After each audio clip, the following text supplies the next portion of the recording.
World and welcome to iOS and Android development. My name is Mario Janot, and in this video tutorial we're going to do a project that will convert different types of units, and it's going to take a few videos for me to do so it's going to be a long tutorial, but just to save a little bit of time, I also started this iOS part of the project, and I'm going to do the whole iOS part and then do the Android part. And I've already, like I said, I've already started, and I'm going to explain what we have here and how it was done to this point. Okay, so what we do have here is, of course, this is Xcode, and I have here an image view. Okay, so if I look at this, I have an image view, and here's the image, and the image, this is the dimensions, 720 by 122, and it's twice as big as what I need. So 720, well, pretty much 319, 53.5.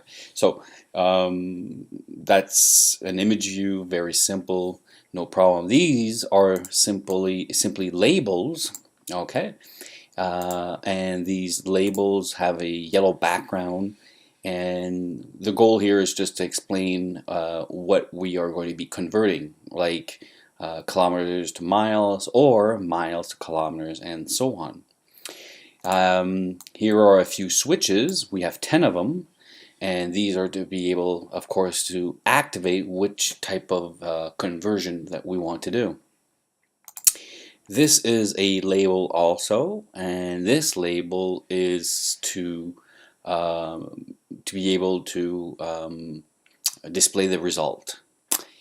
Here is a field. This field is to display whatever the slider will give us as a value, and also to be able to manually write a value. So the slider, as the slider moves, it will display the value in this field, and we can also click in this field and add manually a value. And this is a button just to activate. If we do it manually, and we'll click on the button, and the button will give us the value in this field, in this label. So these are all the elements. Now, one thing that is very important is that all these elements are on a view. So I'm going to select this view and just choose to change the color, and so that we have an idea. Let's use some light gray green color. And how that was done, of course, was I just selected every object in my storyboard here, and I went to editor and chose embed in view. So what it did, of course, it put all these elements inside of a view. Once I did that, I also selected the view, did the same thing, editor, embed in scroll view. Now, why am I doing that? Well, it's so that when this project will be shown on a smaller device, we will be able to scroll, okay? We'll be able to scroll so that when we click on the field and the keyboard appears, we'll be able to scroll our interface to be able to, well, write something, so that even though the keyboard will hide, will be like taller or hide the text field, well, we'll be able to scroll. Okay, so that's why we have a scroll view, a view, and after that we have everything on there, every object there.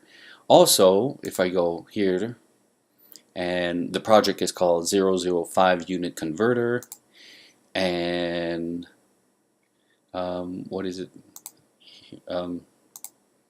Here, targets, general. I unchecked landscape left and right so that the interface stays fixed and it doesn't try to do any different deployment. So there, and also clicked on requires full screen. So that is done. Okay, so what else? I have no, in this case I have no constraints yet, and I have also no connections really done. Okay, so meaning if I click on a switch, look at my connections here, that's not true. Oh, so they are already done. Okay, so let's see here. There's no connections between with these labels, but here are the switches, switch 1 to 10, and what they're doing is, first of all, they are referenced to an outlet, and we can see here it says switch 1, switch 2, 3, and so on. And each one of them, well, every switch is linked to this IB action, which is called switch action. So let's see in our view controller what that means. That means, let's split this in two, and meaning that these, as we can see, if I hover over them, we can see with which switch is being connected. Okay, and also if I select it, there is one method, and it is this one, switch action. So if I click on it, okay, as we can see, as I click on it, all of them are pointing to this action. Okay, so that's good. So we have all these connections. Okay, our 10 connections. What else do we have here? We also have here, this is the connection with the field, the UI text field, and also a connection with the result label that was done, and this one is with the slider. Okay, so the slider has its own connection, and we have also here an array of switches. Okay, well, right now it's declared but it has no assignment, so it's an array of UI switches, and in the view did load method, we're assigning a value to our array of switches, which is simply putting all 10 switches in this array, so that it's going to be easy to loop over them.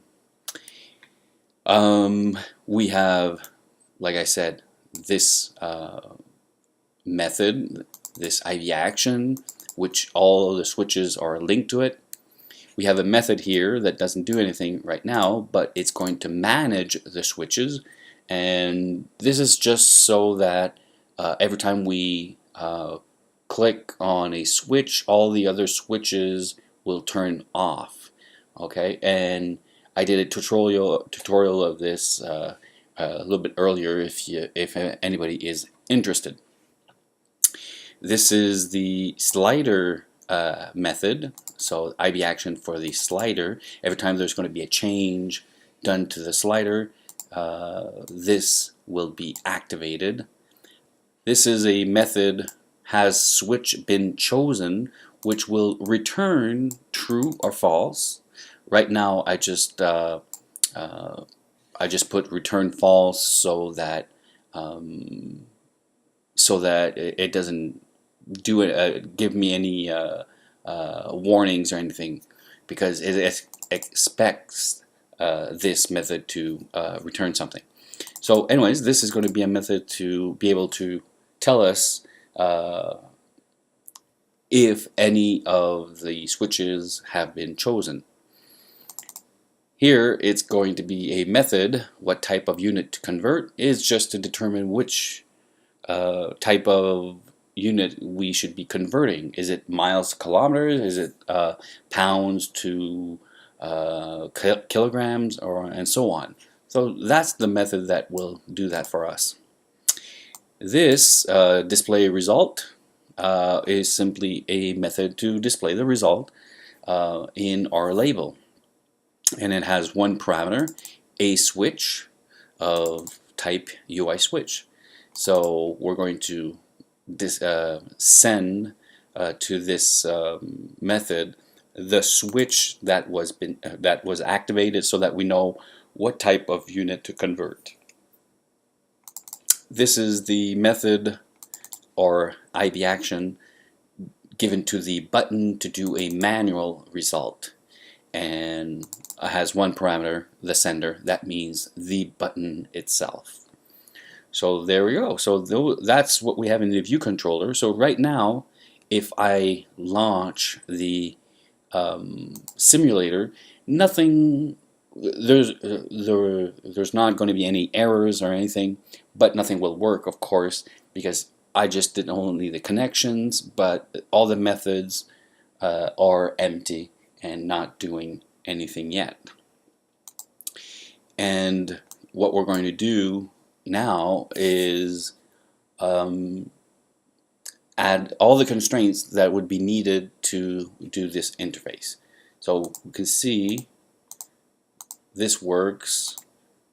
This label, we can't write to it. This, if I do Command K to make that appear, right now the scroll is not working.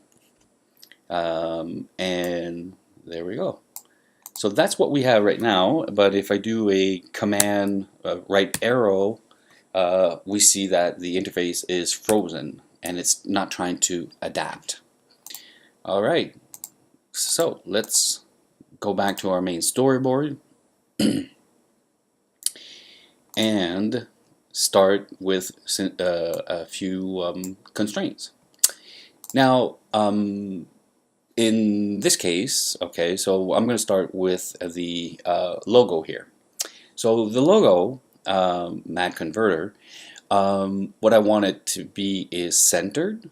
Okay, so that's not very complicated. So I just go here and say horizontally in container, and I want to have some a constraint from the top. So let's go here, 40. So 40 pixels from the top. That's good. And I'm also going to select keep aspect ratio, because when I'm going to go on, I'm going to visualize this in a smaller iPhone.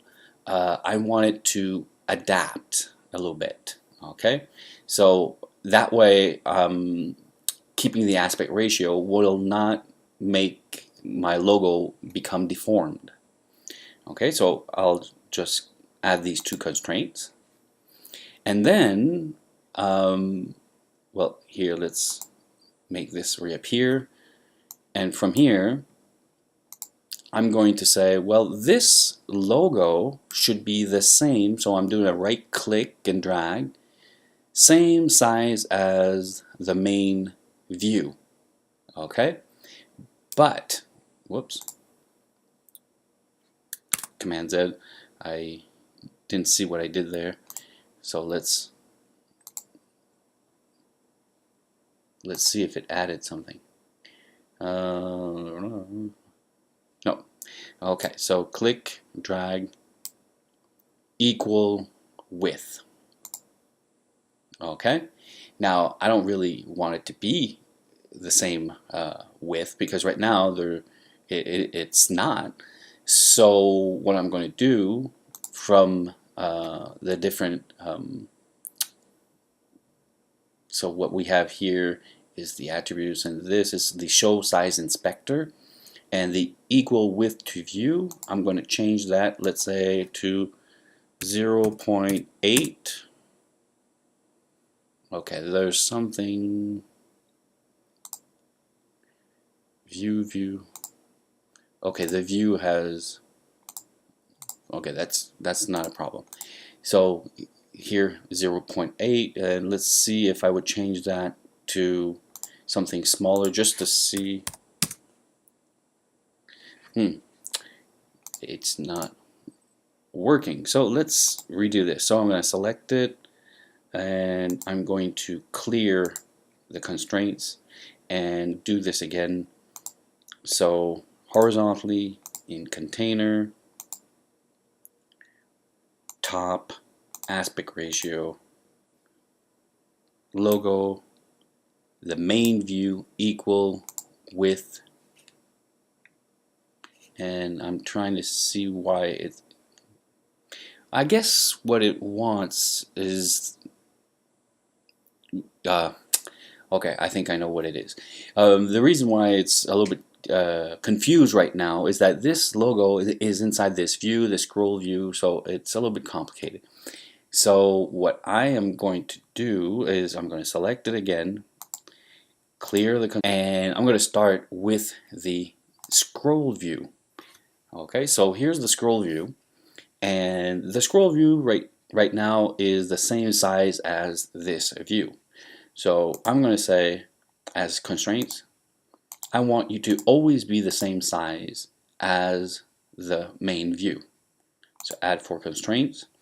And as for the view, I'm going to say to as for the for the view, I'm going to go back here and say you two are the same size. Okay, so you're going to be constrained to your parent, which is the scroll view, but I'm going to add also, but your height will always be 667. What that will do is make sure that when we're going to be on a smaller phone, it's going to respect, okay, so the size, I mean, it's going to be constrained to the parent, which will be smaller, but its height will be 667. So add 5 constraints. Okay, so what is the problem now? Scroll view needs X. Scroll view. Let's see here.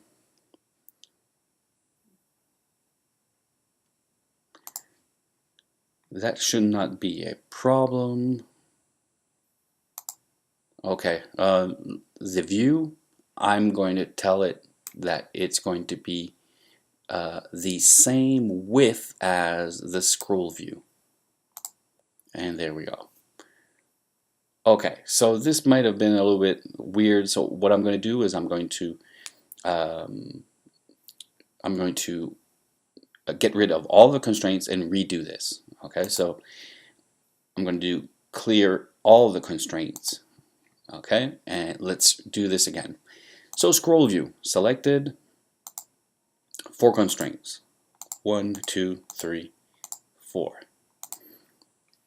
The view, I'm going to say view, your width is going to be the same width as your parent, which is the scroll view. Also, I'm going to give you 4 constraints, meaning that you're going to respect the constraints. You're going to be the same, have the same constraints as your parent, and also a height of 167. And there we go. Now, what does that mean? Well, right now, nothing, meaning that if I would visualize this on an iPhone 7, which has a 667 pixel height, well, there's no scrolling being done. Okay, but if I choose to look at this on an iPhone SE, okay, which let's see here, iPhone SE, I think this is iPhone SE. It has a height of, well, no, iPhone SE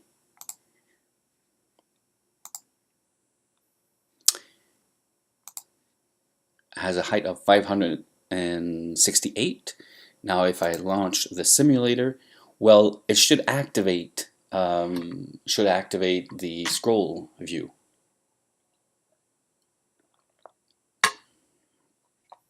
Okay, let's see here. And there we go. So now, if I click here, well, this interface has been there's no constraint being done. As we can see, the scroll has been activated, and here, if I click like that and do Command K to activate, well, no scroll, because this is iPhone 7, this is iPhone SE, and 667. If you want to be able to do that, you need to be able to scroll. So that is working correctly. Let's go back to iPhone 7 and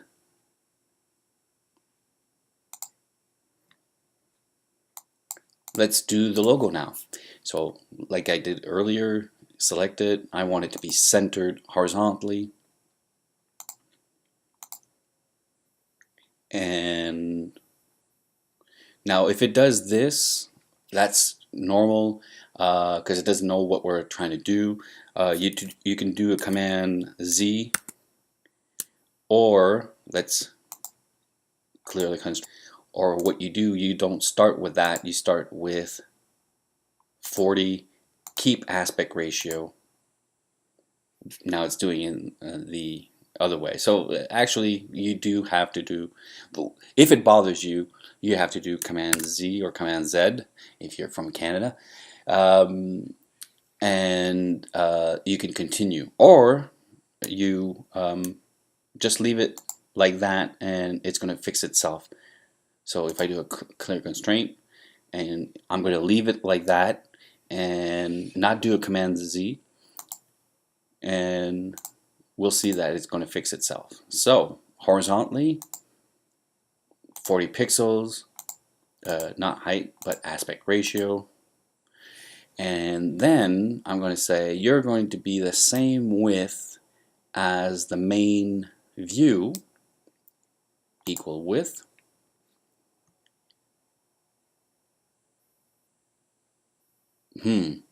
Now that's interesting because it's not keeping the proportions, so that is not going to work for me. So let's do a Command Z, a few of them, and clear the constraints. So what this is telling me is that I really should do a Command Z to keep the proportions because it's deforming it. So now it's selected, okay, and horizontally in container, Command Z, and let's add a constraint here, aspect ratio, and now right click, drag to the main view, equal width, and here this is what we have, and let's make it a little bit smaller, so equal width to view, and let's choose, let's say 0.9, and there we go. So if we look at on an iPhone SE, it becomes a little bit smaller, and iPhone 4S also. So if I select it and I look at the width, 288, still 288 in this case, but on the iPhone 7, 337.5. So it's adapting with the width of the interface, but it's keeping its proportions. So that is working perfectly. So we now have the scroll done, we have the logo, and let's now continue. Let's build the interface for what we need here.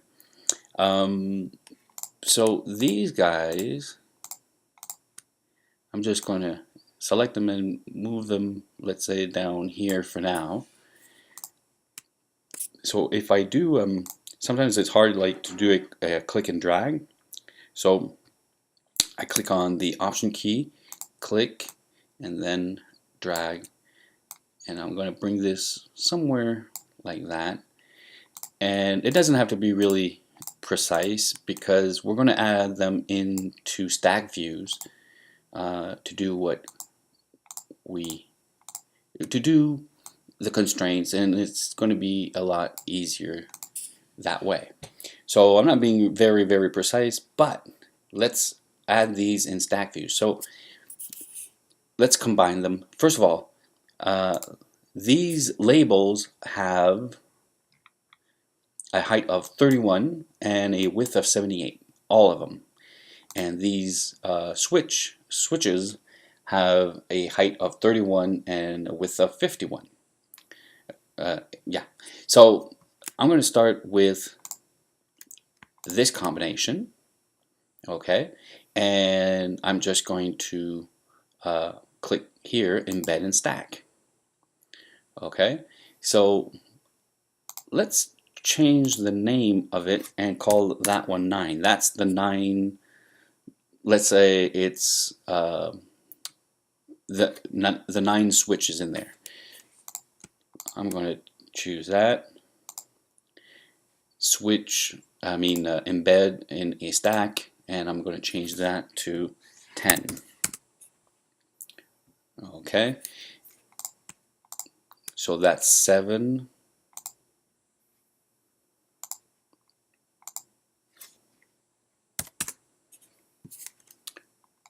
And so on. So that's 5.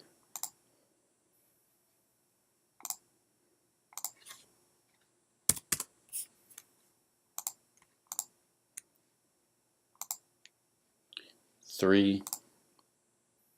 Whoa.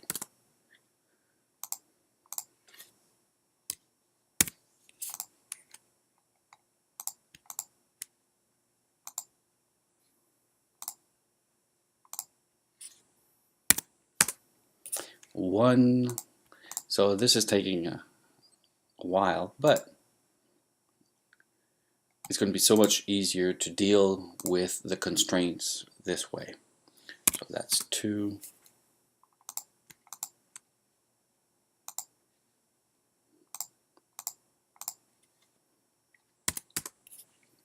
4.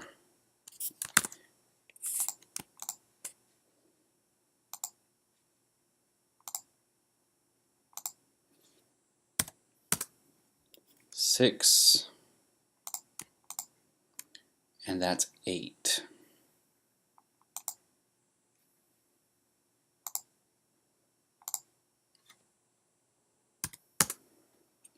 Alright, so let's put them in order here. It's going to be a little bit easier. Whoops. Come on.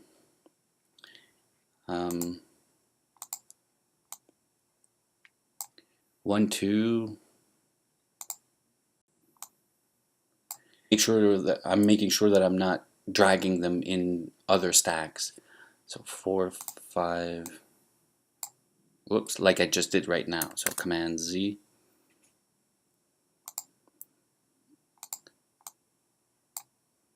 5, 6, 7, 8, and 9, 10. Okay, so I'm going to select them all and change the spacing property here for 4 pixels. So there's going to be 4 pixels between the label and the switch. Now I'm going to select 9 and 10, add them in a stack. Okay, so I'll call that 9-10 and 7-8 embed in a stack and call it 7-8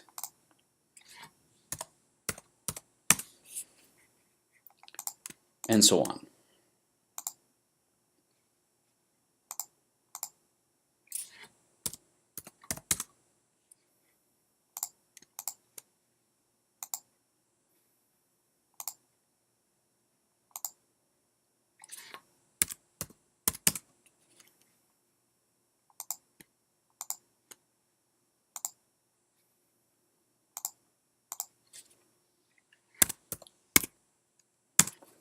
Okay, so I'll select them all, and as for the spacing, again, this is going to be, I think, let's say 8 pixels between the different pairs. All selected, embed. Okay, so what I just did here is a mistake. I should have done is make sure, okay, so I'm gonna have to I'm gonna have to redo this. Okay, so I should have made sure that all these elements kept their proportions. I should have gave that as a constraint. So what I'm going to do is now show what we have to do to unembed. So that stack view editor, unembed all these guys, unembed, and again unembed.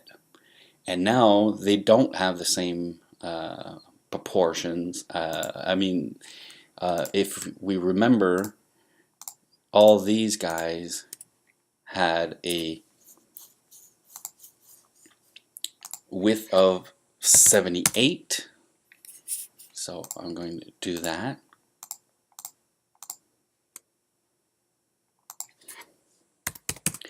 And I think these are correct for now. Okay, so what I'm going to do is I'm going to select them all. Okay, they're all selected, and what I forgot to do is to give them all the same aspect ratio. There we go. And then I have to redo what I did earlier, but I'm not going to name them right now because that's going to take too much time. So I'm just going to add the different stacks.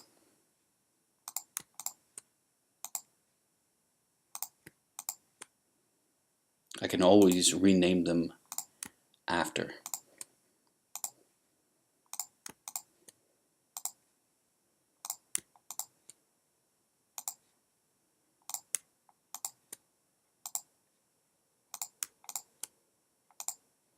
Okay, so I'm going to select them all, change the spacing property for 4 pixels, have them now,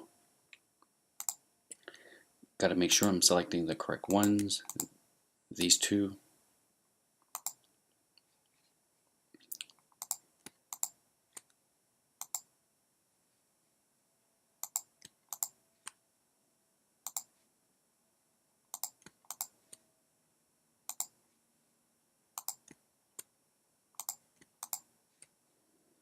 Select them all, spacing 8 pixels, and now we can see it's way more organized. Now that I have the aspect ratios done, select them all and stack. So now they're all grouped together, and it becomes a lot easier to add the constraints to them. Okay, so there we go. And let's add the constraints to this.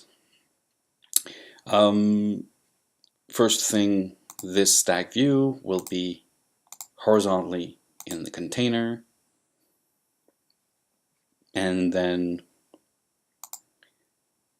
the spacing here, 25, that's going to be good. I don't need to do the aspect ratio because the stack view has to control has to respect the aspect ratio of each element, so it knows what height that it's going to get. So just one constraint like that. This stack view will be the same same width as the main view, but I'm going to say same view, same width, but not really 100%. Let's say 0.8. Let's see that. That's perfect. So that way, if we look at it on the iPhone SE, still good, still good. And the text is becoming smaller too, and the reason why it's doing that is that I didn't show that earlier, but if I select that label in the properties, I chose let's see here, the minimum font scale 0.3, so it can go and it can be reduced all the way to 0.3, so it's adapting itself. Okay, so there we go. So we can still see all the text and it's not being truncated. So now that is done, and let's now use this guy, which I want him, that's the display, the result, and I want him to be the same width as the this view, so that's going to be pretty easy to do. So I have him selected. I want him to be centered in the container, and I'm going to do a right click, drag him to the stack view and say equal width, and there we go. And as a constraint for the top, I'm going to say I want to have, let's say, 8 pixels, and there we go. So now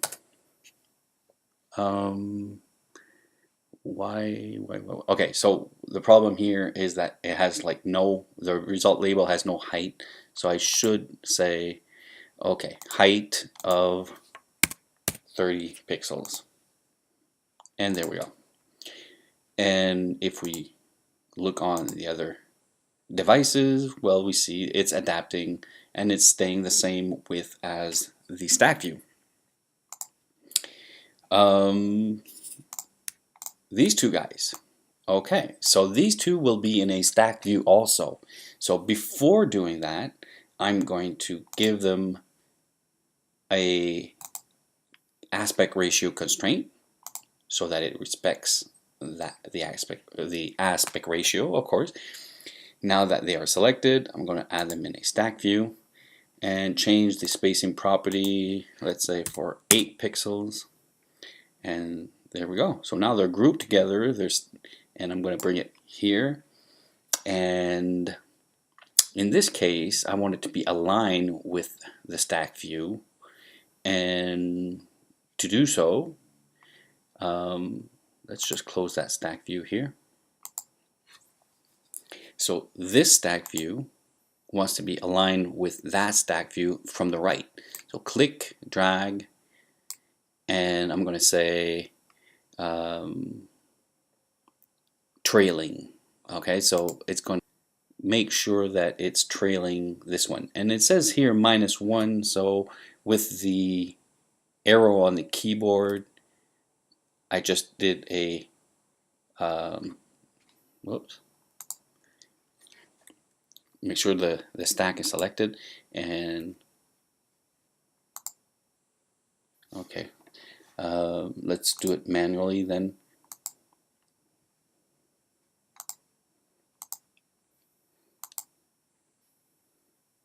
So the X will be 200.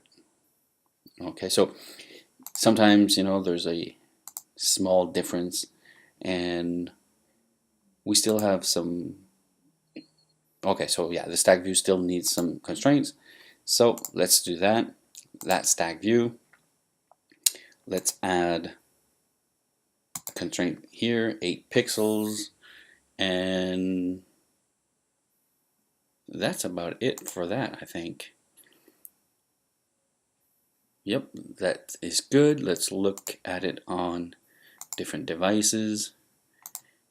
Perfect. And finally, the slider, which I want it to be the same width as all these other guys. Okay, so let's select it, give it a horizontal in container.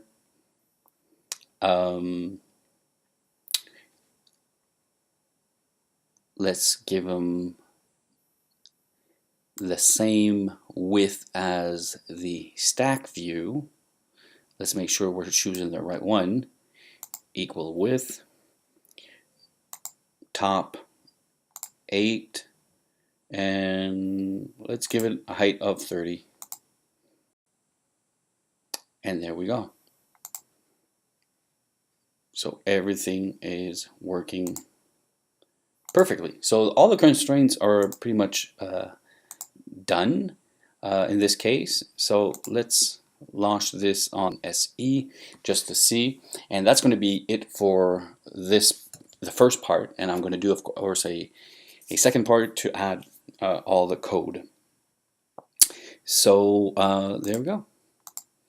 I should add more spacing between the different elements, okay, as I can see here. And as we can see, we have to be able to scroll like that. So what I mean by that, if I look at my stack view, let's add 8 pixel spacing between them. 8 might be, yeah, that might be good. Let's relaunch that.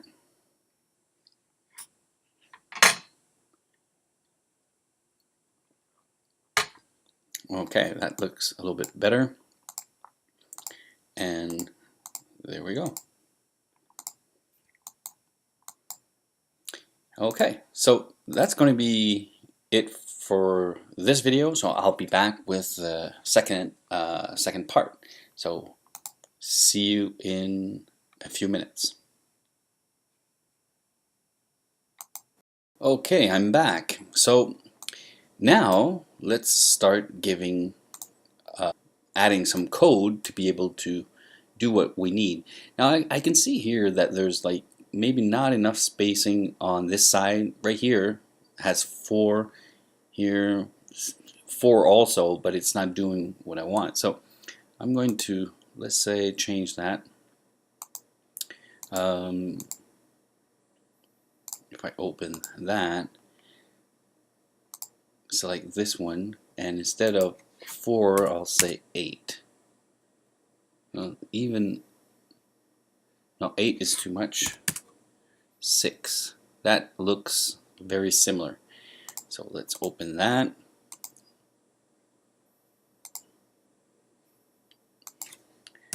Just have to choose the correct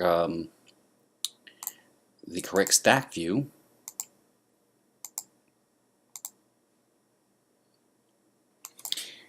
And then after that, I'm going to go into the view controller and start coding. Okay.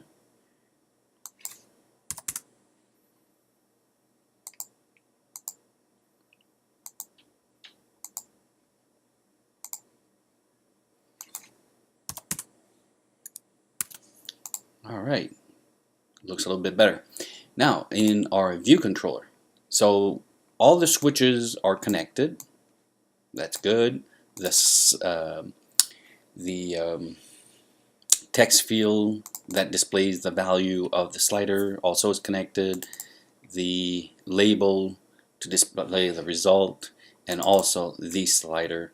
I have an array of switches, and what I'm going to add now is what are called closures. So what are closures? Well, in a very simplistic way to explain this would be, it's a way to create functions and assign them to variables so that they can be really easily stored in arrays. Okay, so these closures that I'm going to create are going to be functions that will give us the algorithm that we need to be doing the conversions. Okay, and I'm going to do these closures and add them, assign them to variables. So let's start with the first one. So let, that's a constant, okay, and I'm going to call this, let's say, closure k for kilometers to m miles. Okay, colon meaning type of, so the type of this closure will be, well, between parentheses, meaning it's going to take one parameter, well, it's going to take one double parameter, and it's going to return a double.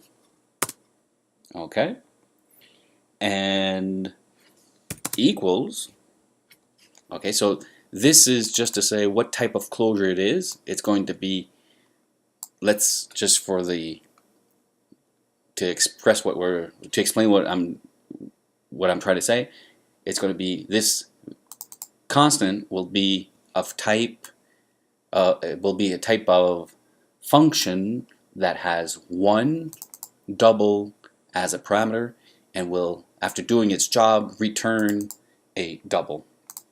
Equals, and now I have to create this closure, and that is done with curly braces.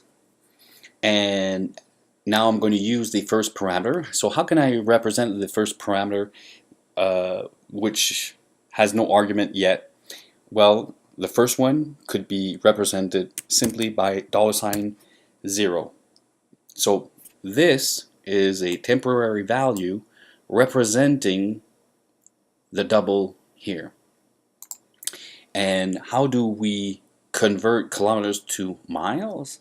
Well, we take whatever value that will be kilometers in as a double, and we're going to divide it by 1.600934. Now, of course, I had to look that up. I mean, that I didn't know exactly what the value was, but if you take 10 kilometers and you divide it by this value, it will give you the equivalent in miles.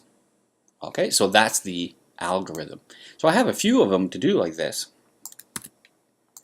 I have 10, so I have another one which will be m2 miles to kilometers. That too is going to be simply, it's always going to be a double, taking a double and returning a double.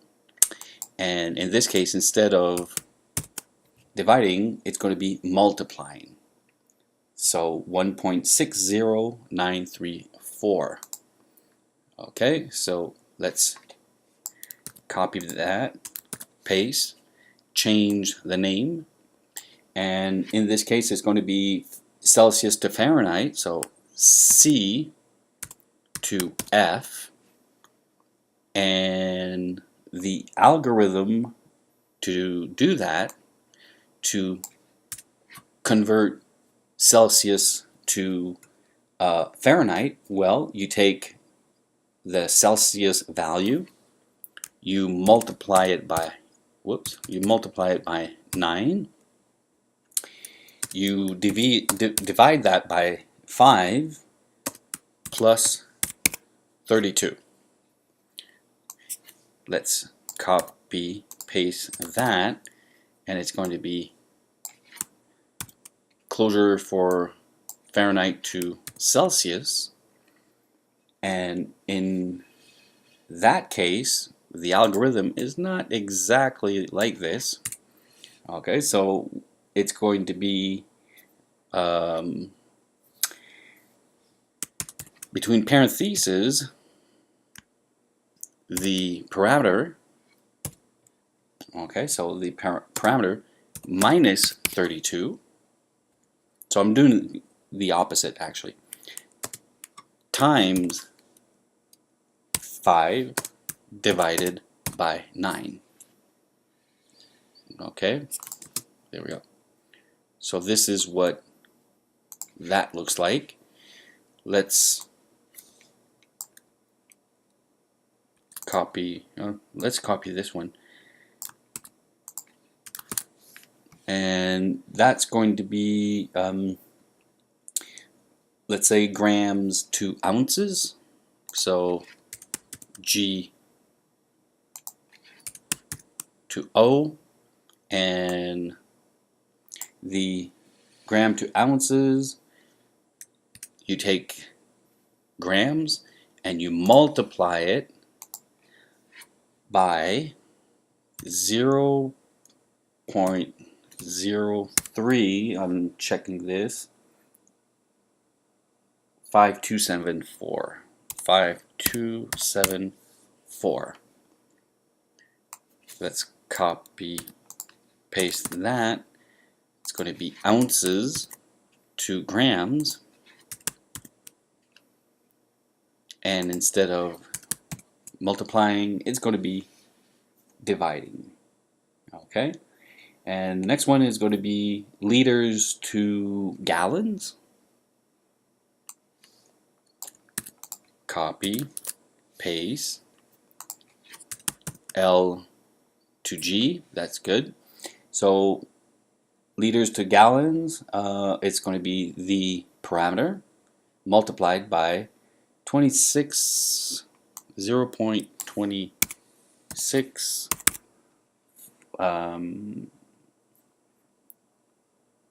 4172, but it's multiplied. Okay, so copy, paste, change gallons to liters, and instead of multiplying, it's dividing. So we just have 2 more to do. Okay, and that will be kilometers to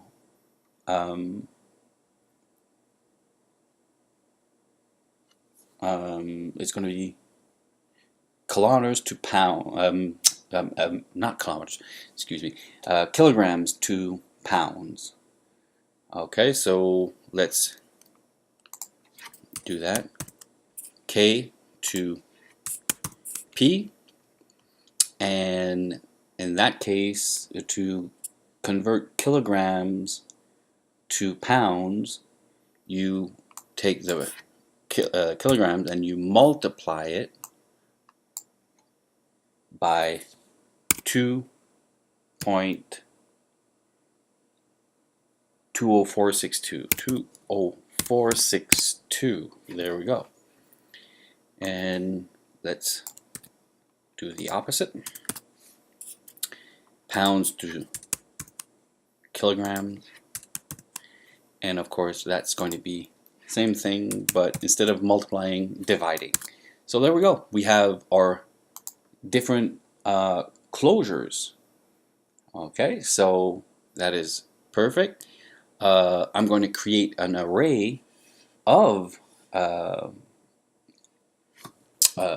closures that I will be able to add them, all these closures into that that array. So if I wanted an array of closures, I'm going to write var, so because I'm assigning it here, but I'm declaring it here, but I'm going to assign it a little bit later on. So it's going to be var, give it a name, array of, let's call it closures of type. So if it's an array, square brackets, and inside it's going to be a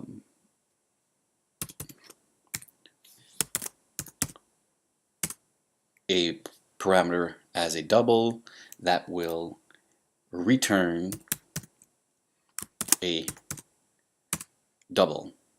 And since I'm not giving it any value yet, it's going to be an optional, so exclamation point.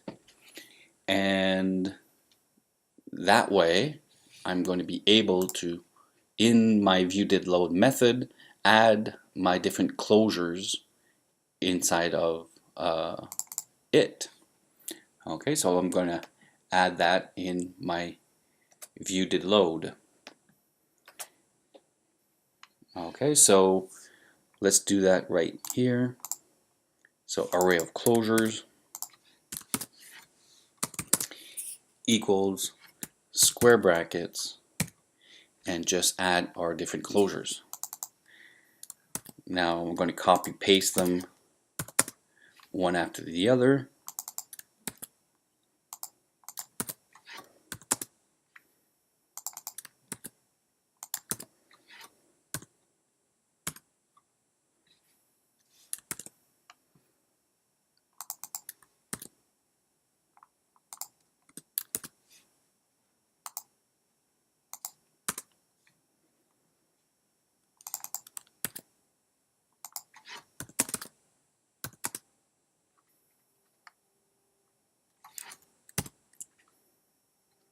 Okay.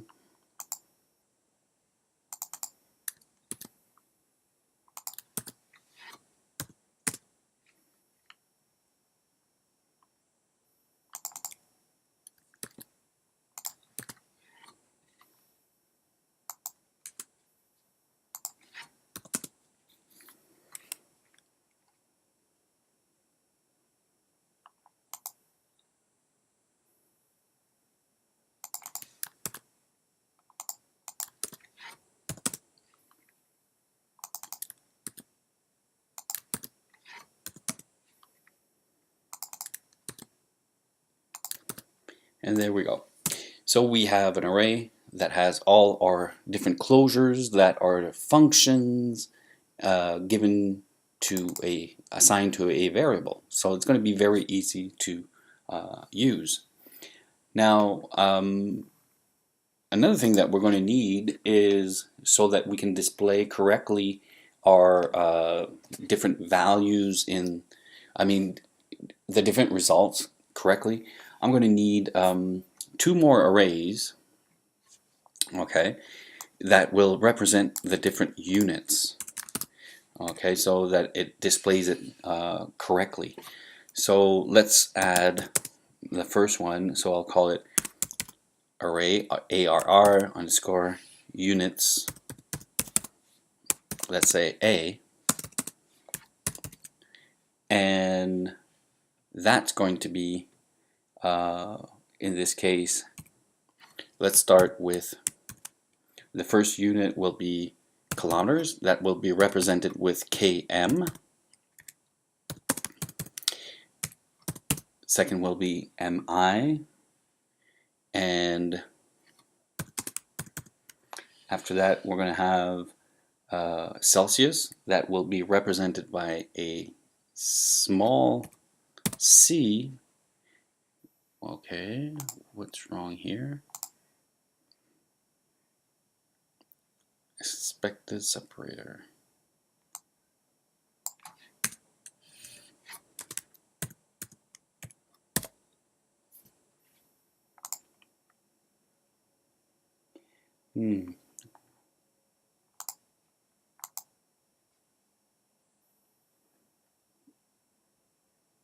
Oh, I'm missing here.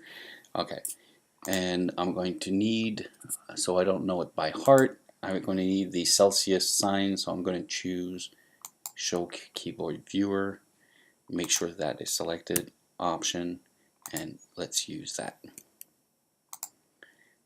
Celsius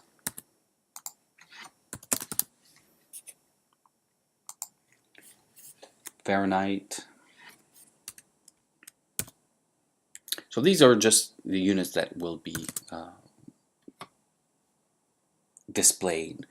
We'll see about it. So anyways, what else do we have? We have also grams to ounces. So grams is G, Ounces is OZ. What else do we have? We have liters to gallons, so LTR.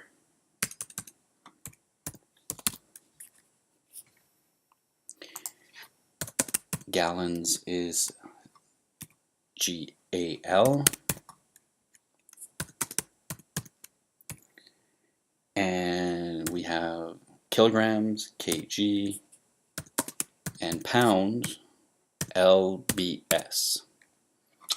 So I'm going to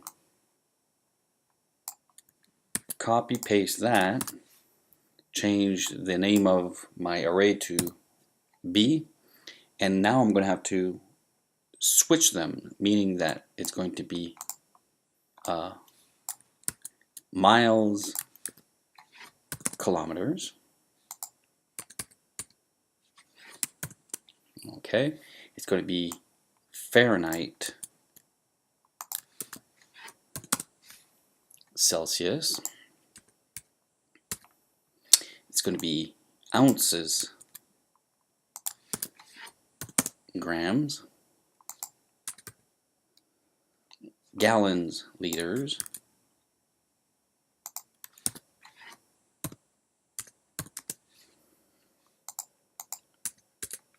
and pounds, kilogram.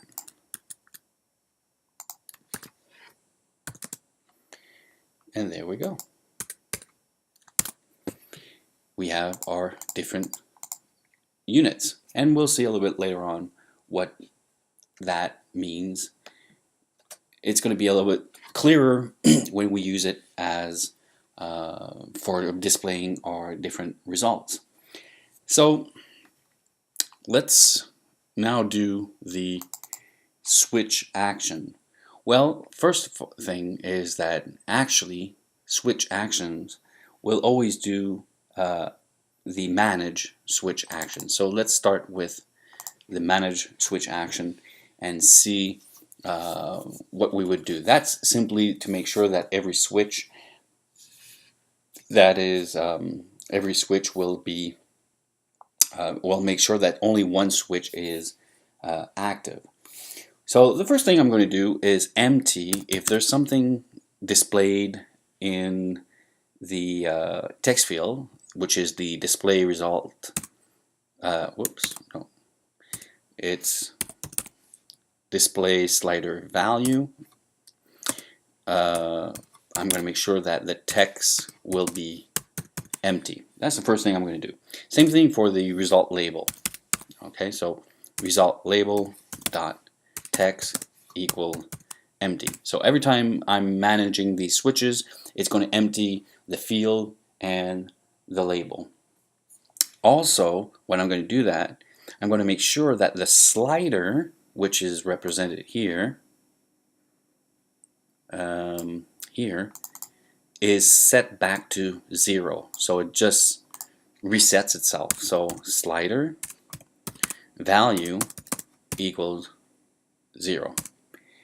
And after that, I'm going to do a loop to be able to check if there is one of them that is I'm going to deselect every switch except the one that has been clicked on. Okay, so we saw this in a previous video. So I'm going to do a loop. My variable is going to be called, let's say, a switch that will represent every switch in my array. So in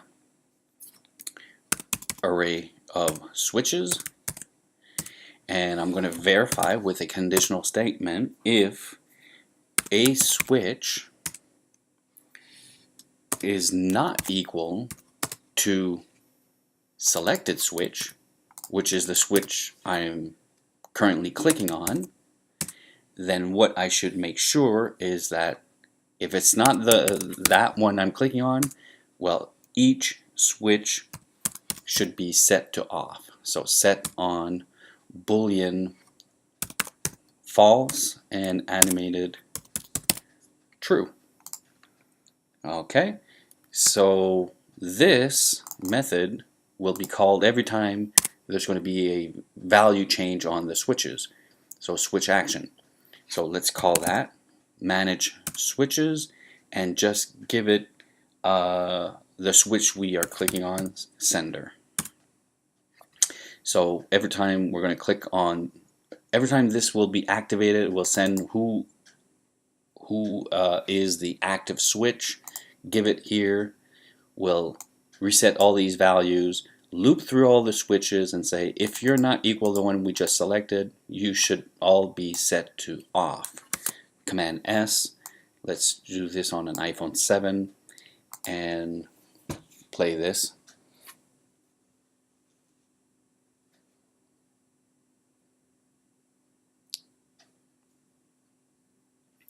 And let's see if it works. And there we go. So every time I'm selecting a switch, it's deactivating whatever switch is on.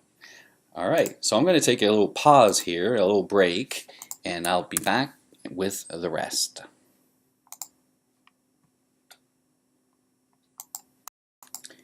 Okay, I'm back, so let's continue this. Now, let's see what we would give to our slider action. Well, the slider action, the first thing it's going to do is verify if a switch has been chosen, because I don't want the slider to slide if no switch is on. Okay, so let's start with the method has switch been chosen. So how would we do that? Well, we're going to use a loop and just verify if one of them has been done. So we know that this method is returning a Boolean value. So let's do our so it's pretty much this loop. So I'll just copy that because we're looping over every switch per se, and in here we're going to, inside of the loop, we're going to say, well, if ever a switch and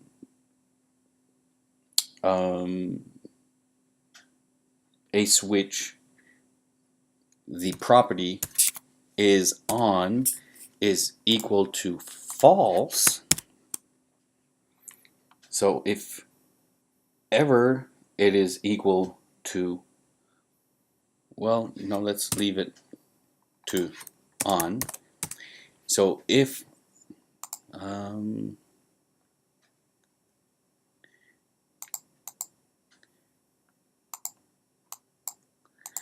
my indentations are not right. There we go. So if one of the switches is on, what I want it to do is simply return true. And if it does all the loop, so the whole thing, and it does not return true, that means none of them are on. So I'm going to say return false. Okay, so there we go. That's it for that method. Now, as for the slider action, the first thing we're going to do is check if a switch is on, so or off or whatever. So if the method has switch been chosen, returns false. That means none of them are no switch has been selected.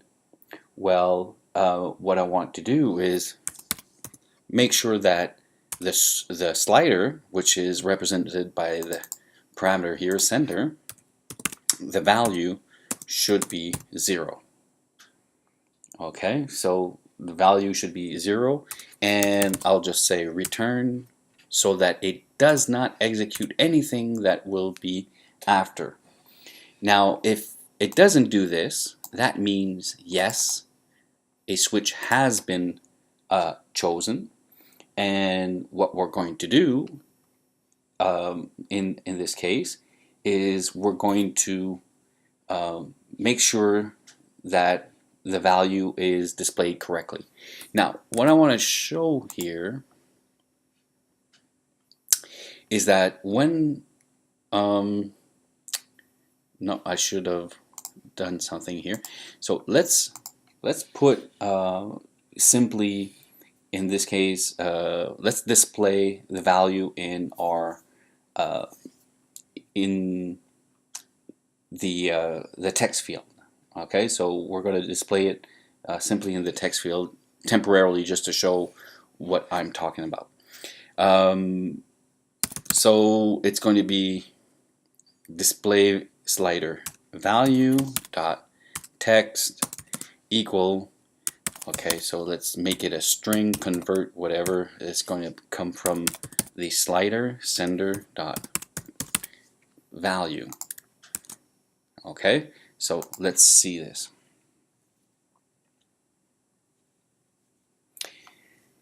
What we're going to see now, first of all, if I try and there's no switch selected, nothing happens. Now if I select one, and here's what I get. Okay, this is the values. The values that I'm getting are between 0 and 50, but there's what I want is to have something like, let's say if I had 23, I want 23.00, okay, displayed. So I'm going to have to do some precision in this case. So how do we do that? All right. So I'm going to create a constant. I'll call it value. Call it value for slider. Whoop. Value for slider. Okay. So the first thing I'm going to do is I'm going to go. I'm going to use the round function. It's a math function that takes a double. So I'm going to say, okay, get the value from the slider. Okay, so I got the value from the slider, and I'm going to also divide it by 2 divided by 1. Okay, so this is a way to this is simply a way to be able to display, instead of being so granular like we've seen, I want it to jump to every one value. So if I have a slider with 50 units, the slider should slide to 1, 2, 3, and so on. So once I have that, I will divide it by, multiply it by 2 divided by 1. Okay, so this might sound look a little bit weird, but let's say I wanted just to show what this will do. If I wanted to, no, I'm not going to do it here, but well, I could just show that I could, while I'm doing the slider, I could say that the slider, the value will be equal to value for slider. Okay, so instead of having 2 divided by 1, let's say in this case it's going to be, I don't know, 50 divided by 5. Whoops. And 50 divided by 5, that means it's going to do every 10 pixels every 10 pixels the slider will jump to that value.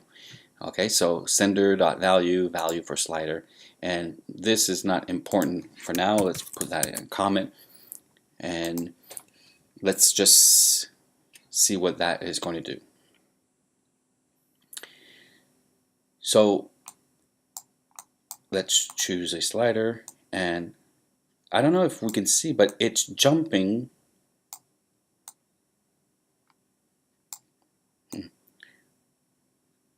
It's not really acting as I was predicting, but it's jumping to these values. So this 50 divided by 5 is not the correct value. If I wanted to just have, because right now this is having, there's like too many values in this case.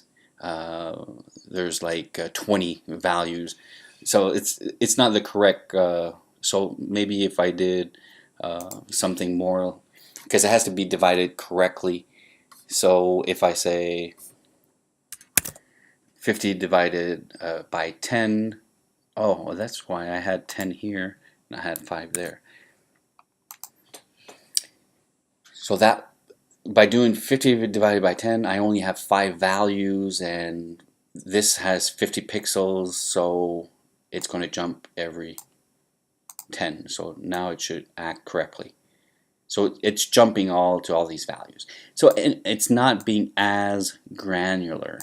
So if I say now, just for fun, display value for slider, in this case, we will see that the values, instead of being very granular, it's going to be every 10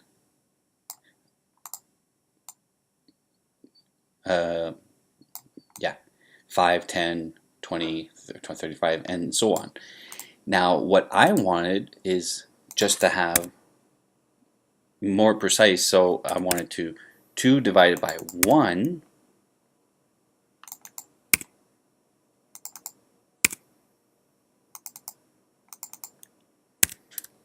okay, 2 divided by 1, and let's see about that.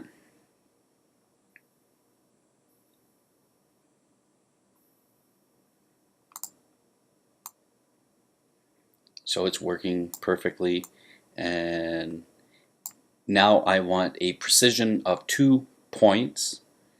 So I mean a precision meaning that I want 2 numbers after the decimal point. Okay, so to do so, I'm going to use a string format, and that I did in a previous video. So I'm going to say, instead of displaying this directly like that, I'm going to say string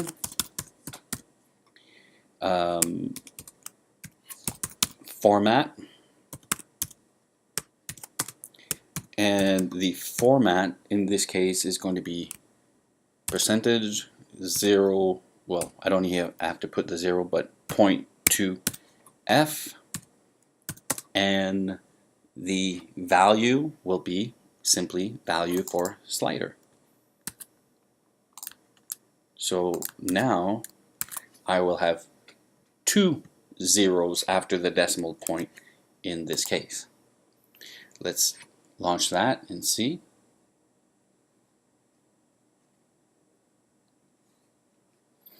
And let's choose that, and there we go. So that's exactly what I needed right now. Okay, so what is the other thing that it's going to do? Of course, when we're going to use that slider, it's going to display. Okay, so I don't know which one I'm using right now. Is it this one?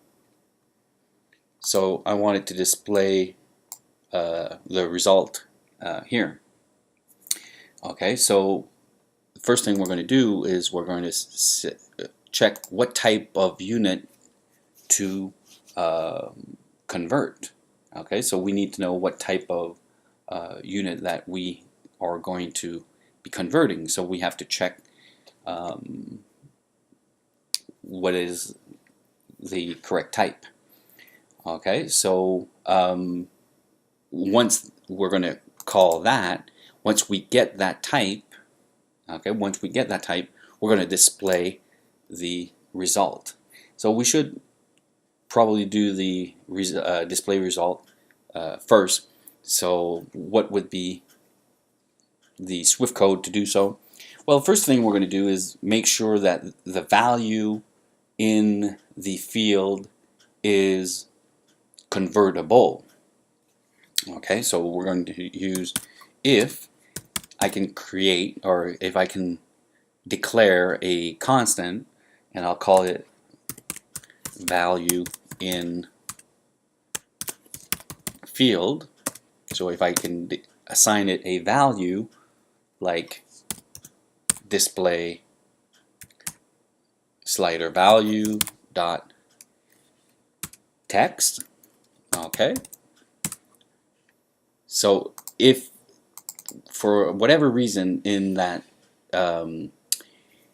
text field there's a number there, I mean a word there, or it's empty, it won't be able, it's going to be declared nil, and I will not be able to assign nil to this constant, and it won't do anything. It won't crash, but it won't do anything, and that protects it.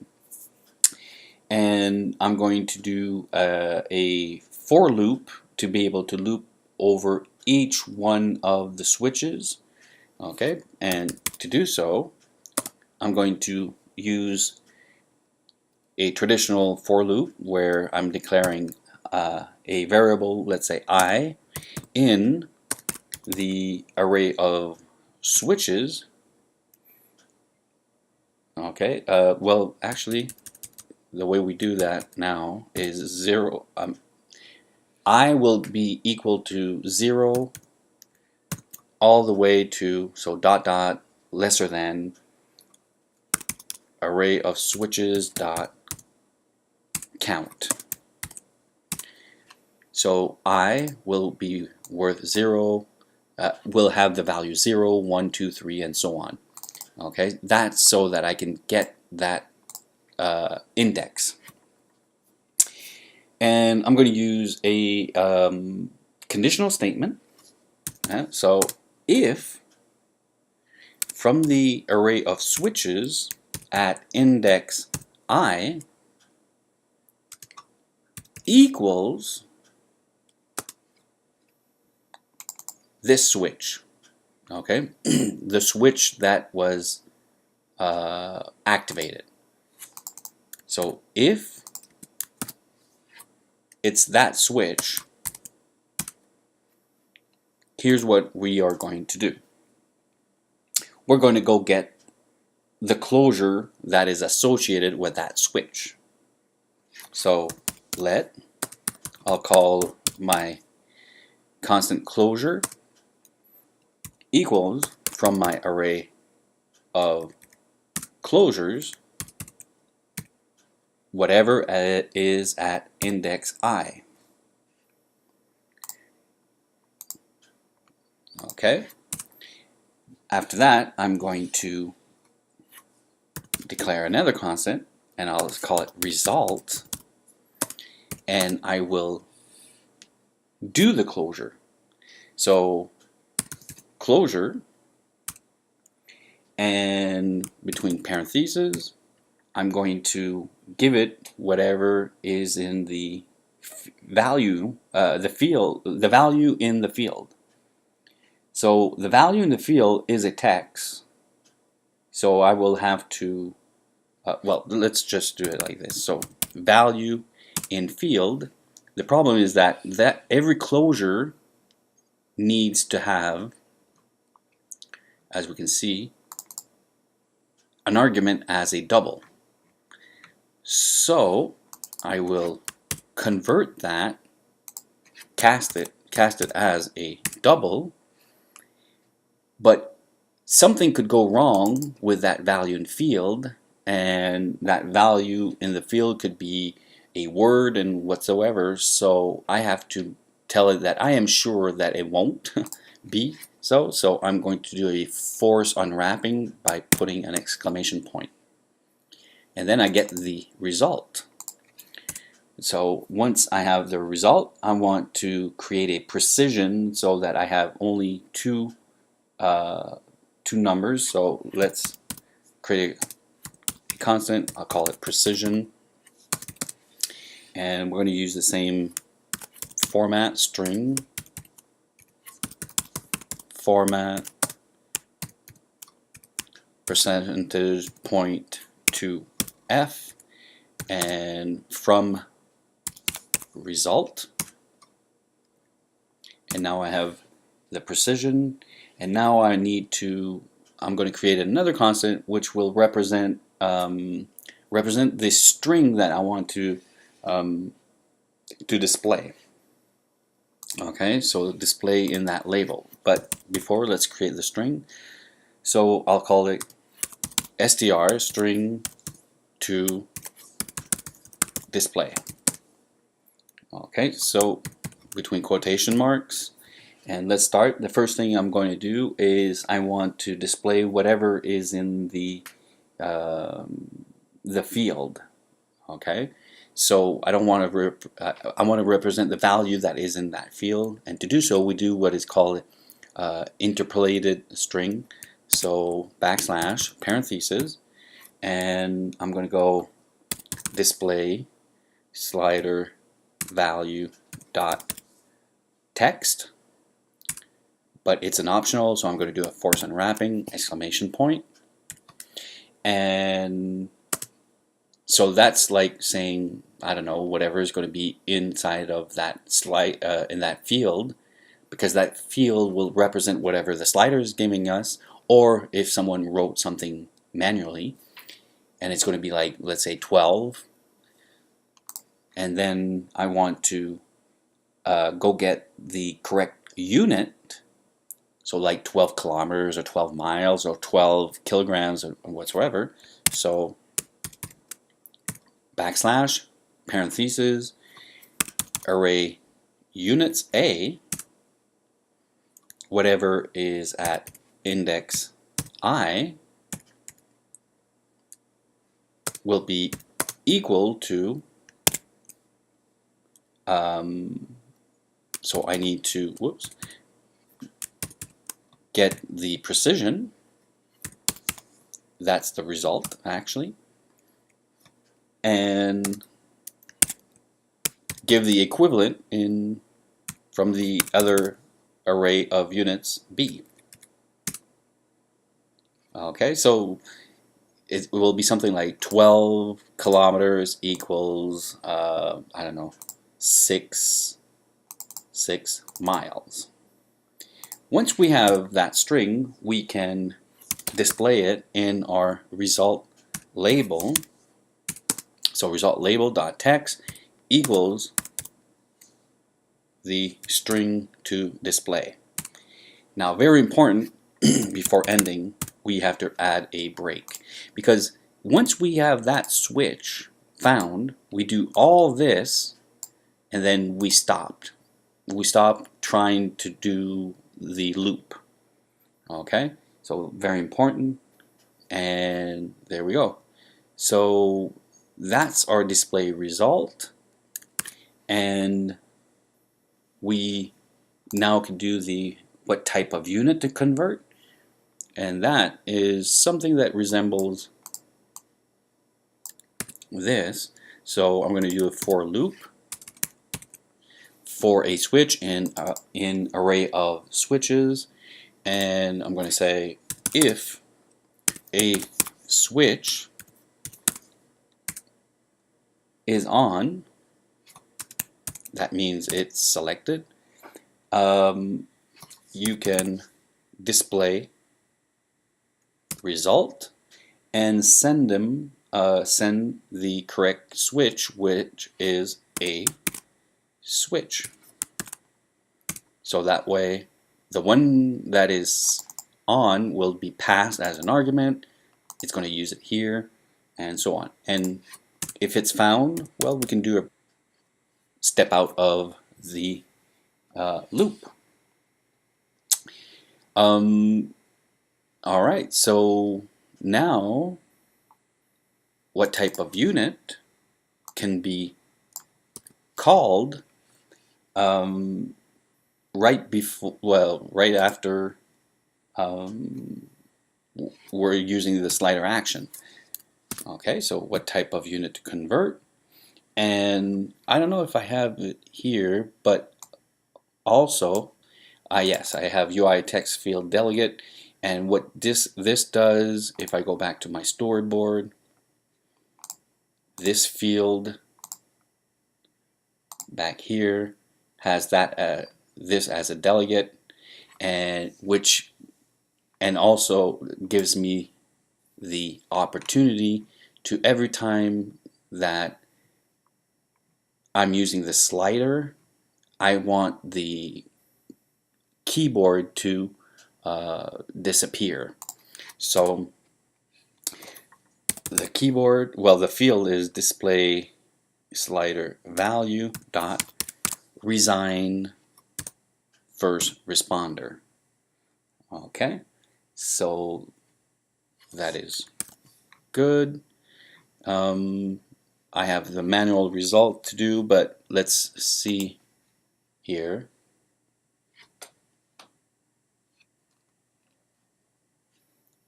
Because we're almost done. So if I choose, let's say miles to kilometers, and well, this is a little bit too big.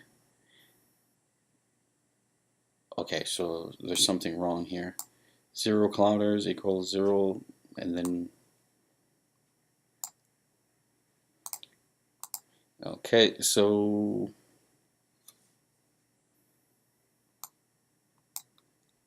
oh, here it's not the whole array of units, but the one at index I.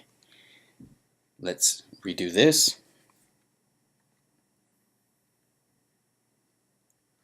And there we go. So now we have 28 kilometers equals 17.40 miles. And there we go. And if the keyboard is active, every time we use this, it's going to disappear. And now if we add something here, I want to be able to click on this button, and it will do it manually. Whoops. Let's say like that, click on that, and it will do it manually. So if I click this, there we go, it's working fine.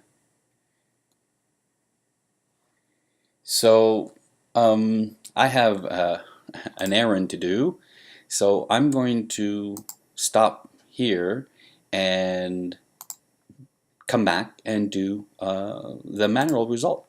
So that's going to be it for this video. So thank you very much, and I will see you guys very soon. Alright, I'm back. So now what we're going to do is make sure that when we click on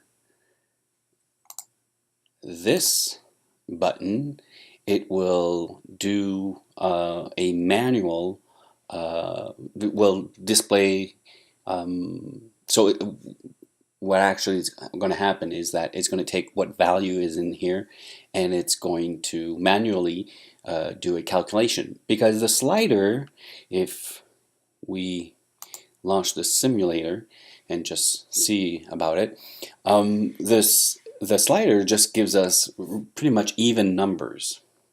Okay, so it might be, let's say I want to convert, let's say miles to kilometers. Well, the slider gives us values from, you know, 1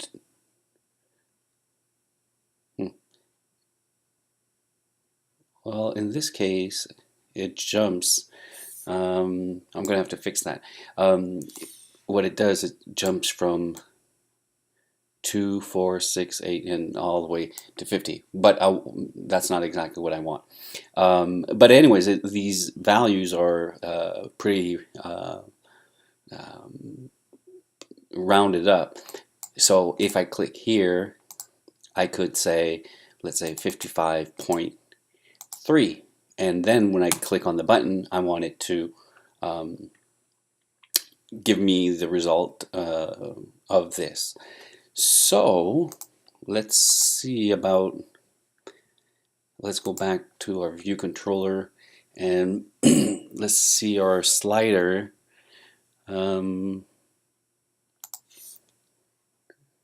Let's change this for 1 divided by 1, and so that it doesn't give us only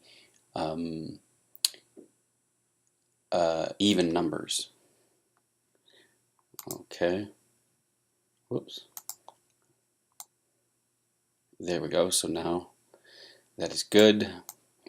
And now we're good to give the action to this button. So first thing we're going to do is make sure that the value in the field is a number and does not return nil. And we're going to do it this way. So if I am capable of creating a constant, and well, no, actually I could just do this. If display slider value dot text is not equal to empty. Okay, so that's really easy to do. Just verifying that the field is not empty, then yes, I can do what I need to do. And first thing I'm going to do is what type unit to convert. Okay, so we need to determine what type of unit to convert. And when we call this method, what type of unit convert, it launches display result, and display result displays the result. So it's doing all that. What else are we going to do? Well, we're going to, once we have a result, we're going to make sure that the slider value is equal to 0, and we're also going to make sure that the keyboard disappears. So the field display slider value resign first responder. So there we go. So that's pretty much it. So let's launch the simulator.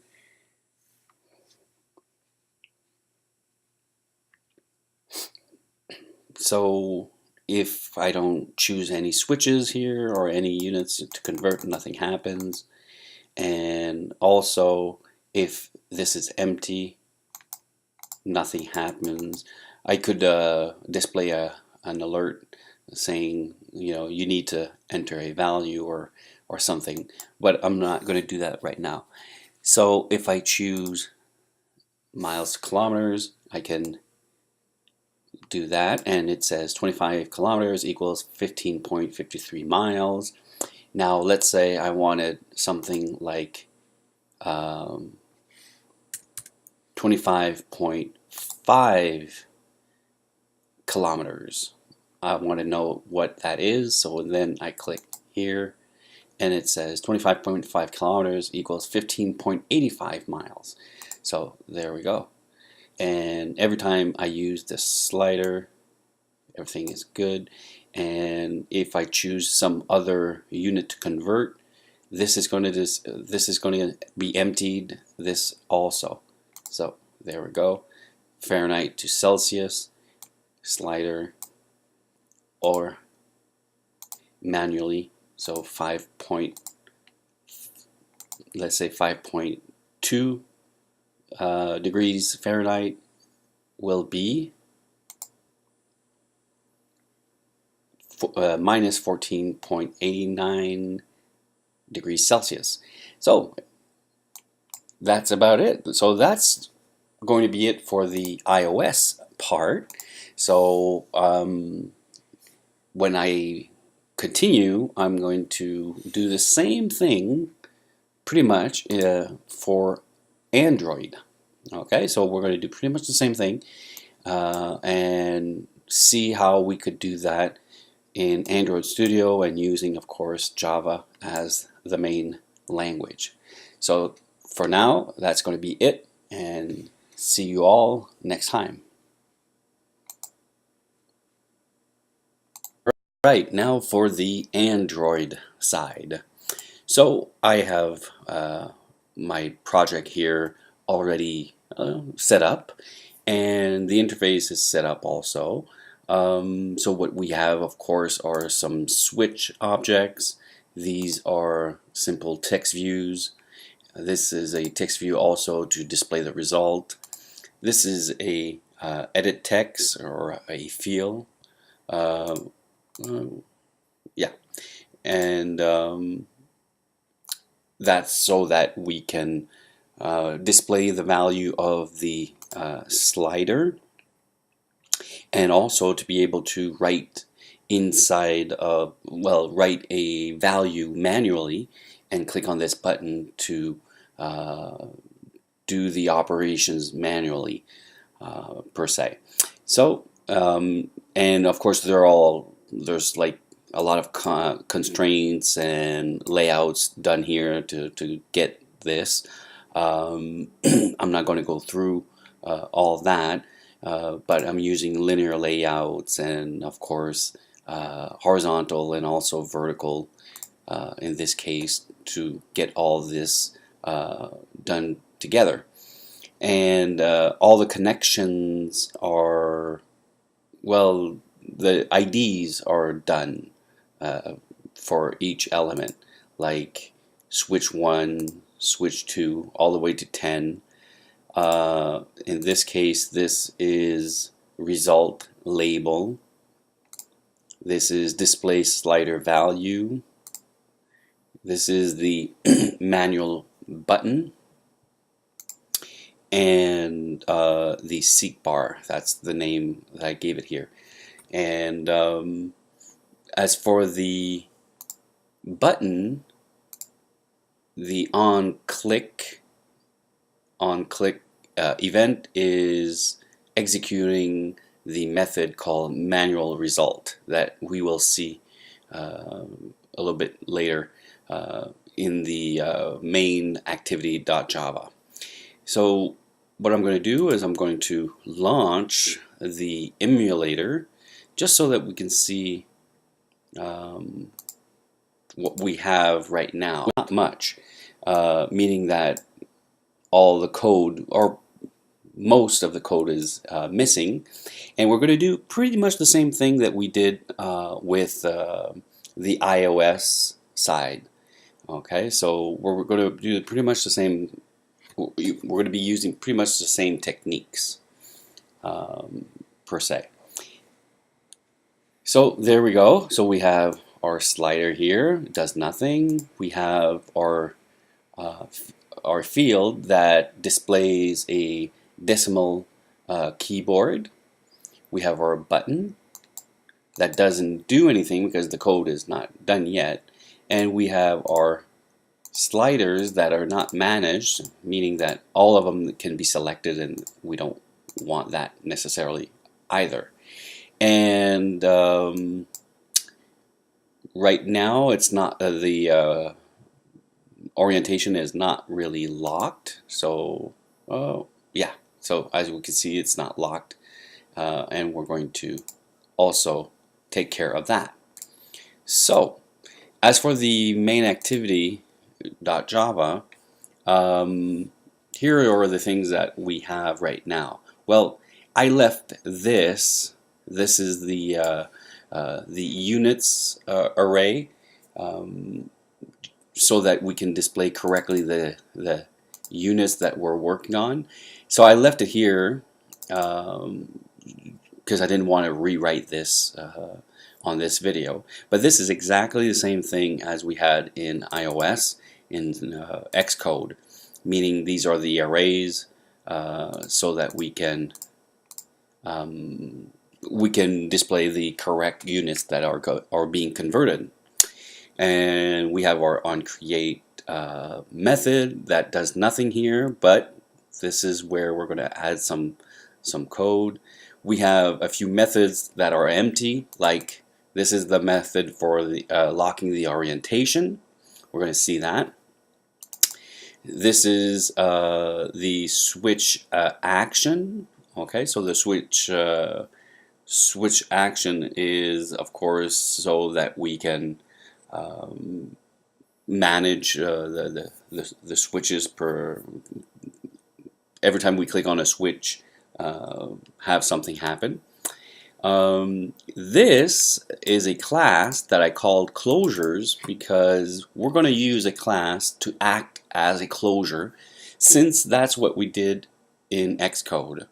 So it's not going to be exactly the same, but very similar. So we're going to use a class to create, to somewhat emulate closures.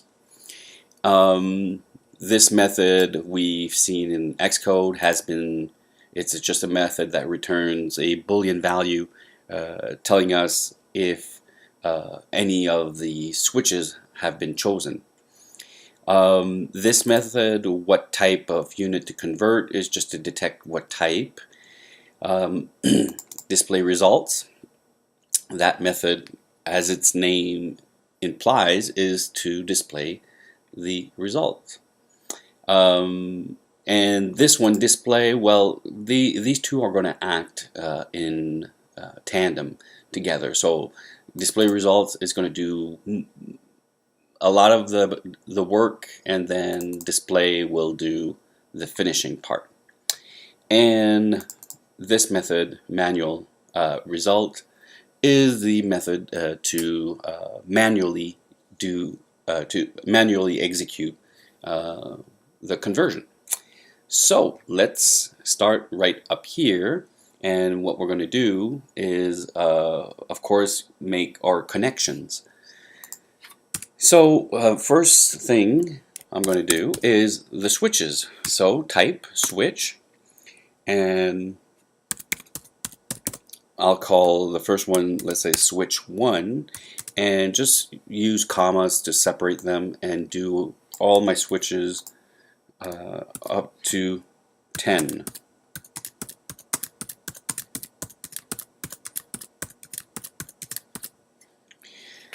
There we go, and I'm going to choose to change the names.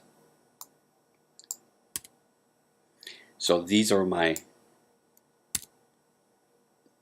1, 2, 3, 4. Well, that's 5, 6, 7, 8, 9, 10.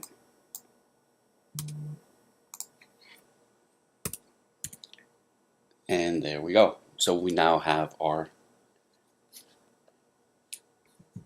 switches.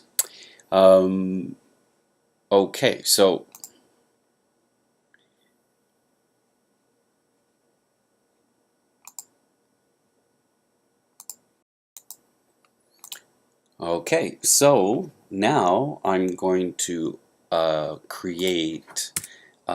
going to declare an array for being able to insert all my switches in my array. So array list, the type will be switch. Call this array, let's say, switches.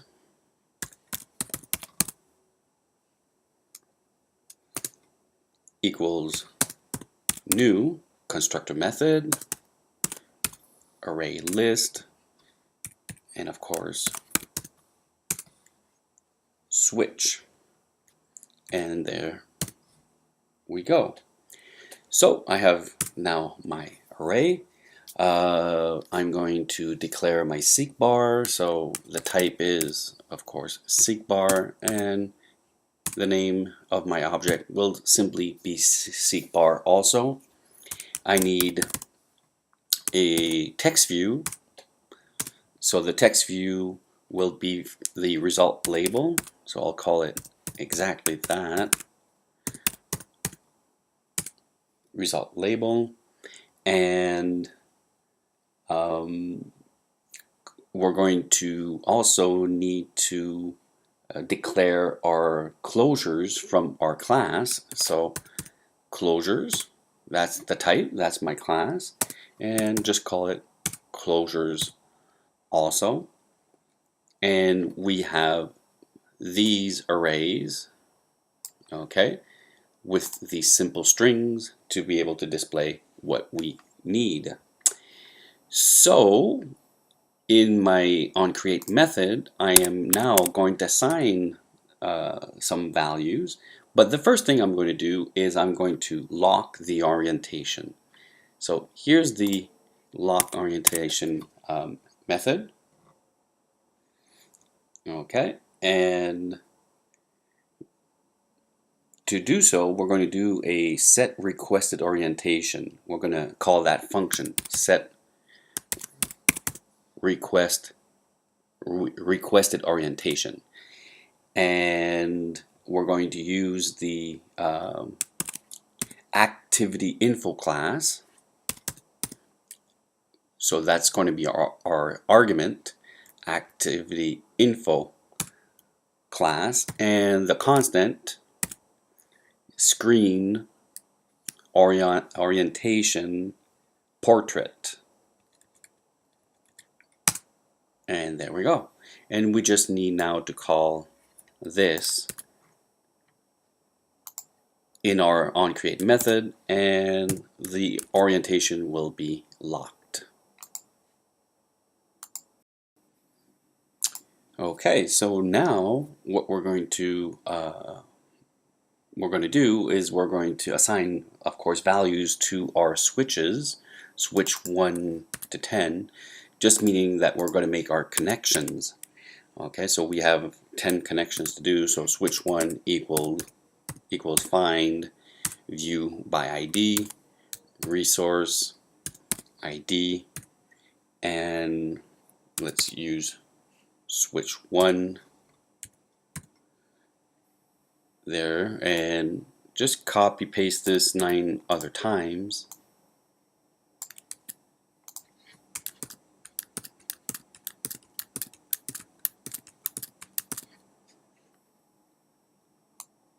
And change the numbers.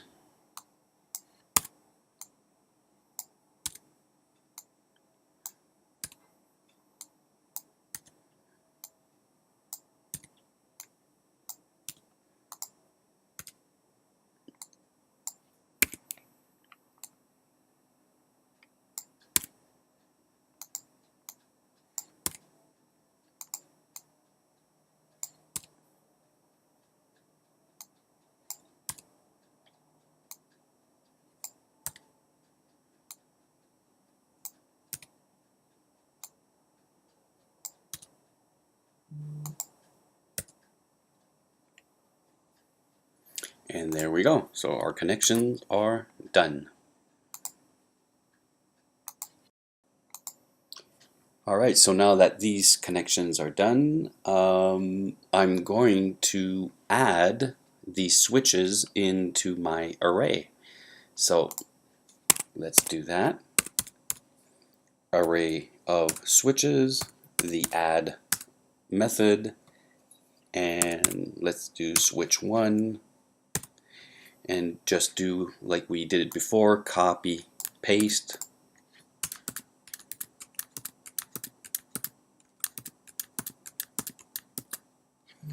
and just change the numbers.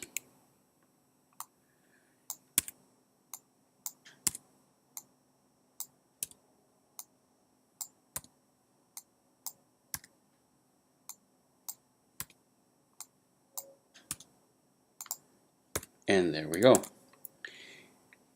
And let's connect our seek bar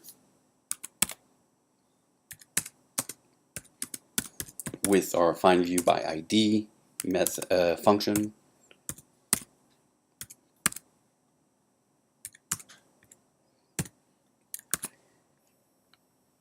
Let's do the same thing for our result label. I'll just copy this, paste, and change that for result label. And also for our display slider value. Did we do that? No, we did not.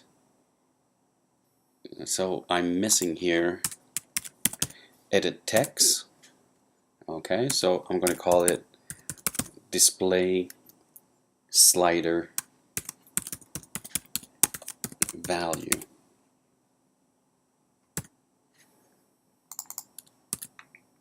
Okay, so meaning that display slider value now can be connected, and there we go. Alright, so now what we're going to do is add an event to our seek bar so that, while we're moving the seek bar, it displays all the values. So we need to give it an event. So set on seek bar change listener, and as an argument we're going to give it an object, and we're going to use the seek bar class and on seek bar change listener. Okay, so it gave us these three methods that we need to implement. Not necessarily all use them. I'm not going to use that one. I'm not going to use this one either, but this one is going to be very important. So the first thing we're going to do while the progress has been changed, so every time we're moving that progress, the seek bar, we're going to verify if a switch has been chosen, because if there's no switch, like no switch has been chosen, I want to freeze the seek bar. So we have a method here, has switch been chosen, and we are going to make sure that there is one that has been chosen. So let's use a for loop. Okay, so we're going to declare a variable I that will count every iteration. Starts counting from 0. I as long as it is lesser than the size of the array of switches.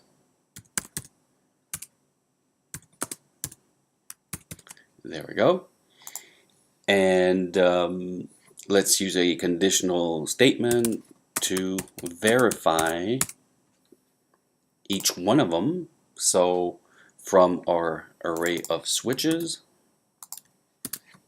whoops, just want to copy that, array of switches with the get class, method at index I, and use the isCheck method,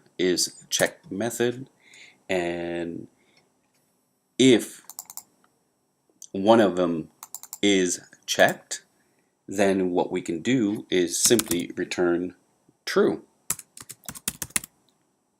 Okay, and if we do find one and we return true, that's good. And if it does all this loop, okay, and there's no and none of them is checked, it will not return true. It will just return false. So there we go. And now we will be able to add here a conditional statement to just verify that a switch has been chosen. So let's use a conditional statement. So if the method has switch been chosen returns false, so exclamation point, that's our logical operator here. Has switch been chosen returns, of course, false. What we're going to do is make sure that the seek bar is locked by saying, well, set the progress to 0. And we can do a return, a simple return, and that's so that anything else will not happen, meaning that everything that I'm going to write after this will not be executed.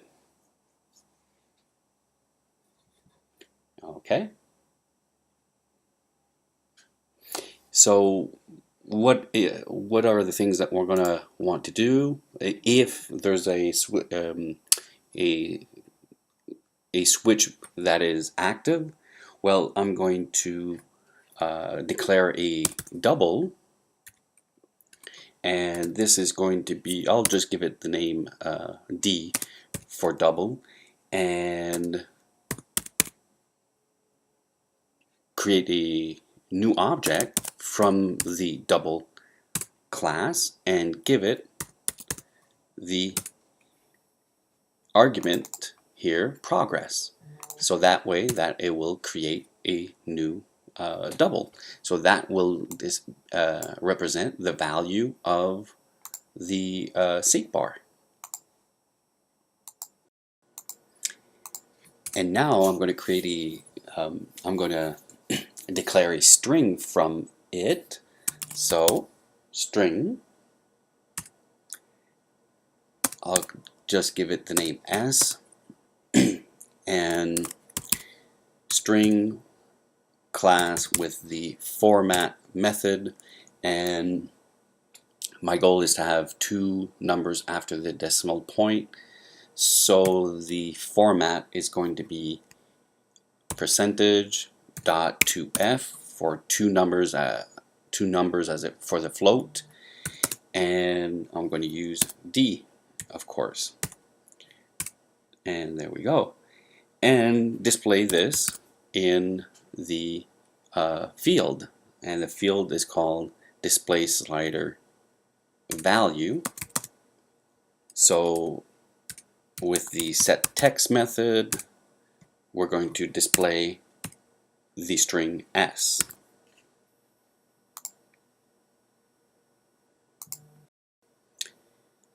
So the next thing we're going to do is we're going to call the method what type of unit to convert.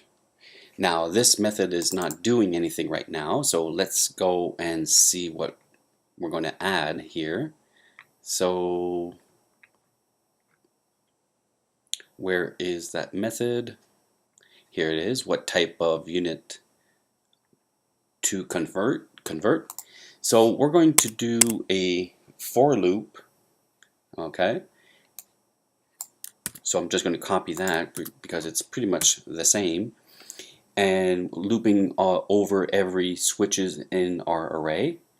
And let's use this conditional statement also, saying that if we find one of the switches that is selected, then what we're going to do is we're going to execute the method display result. This one. and this one has an argument for a switch, so we'll give that to it. That we'll give an argument to that parameter. So, whoops, not display. So if one of the switches is selected, so we're going to execute the method display result, and to be able to, we're going to go give the argument will be from our array of switches, get whatever is at index I, because that's going to be a switch. And if we do find something, we can break out of the loop. And there we go. So now what we're going to do is we're going to work on the method display results. So the first thing I'm going to do in the display result method is detect to make sure that the field display slider value is really a string. There's really a string there. I don't think it's going to be really a problem, since the keyboard will make sure that there's nothing there. But if I was able to use dictation, I could use a word and it would return null and so on. So let's do it anyways. So conditional statement, and we're going to say if the display slider value get text, convert that to string is not equal to null, then we can continue our work. And we're going to do a for loop again. So let's copy this. So looping on every over every switch in the array, and let's use this conditional statement again. So checking for every switch if there's one that is checked, and if it's the case, the first thing we're going to do is we're going to get the value that is displayed. Okay, so that's the first thing. So string,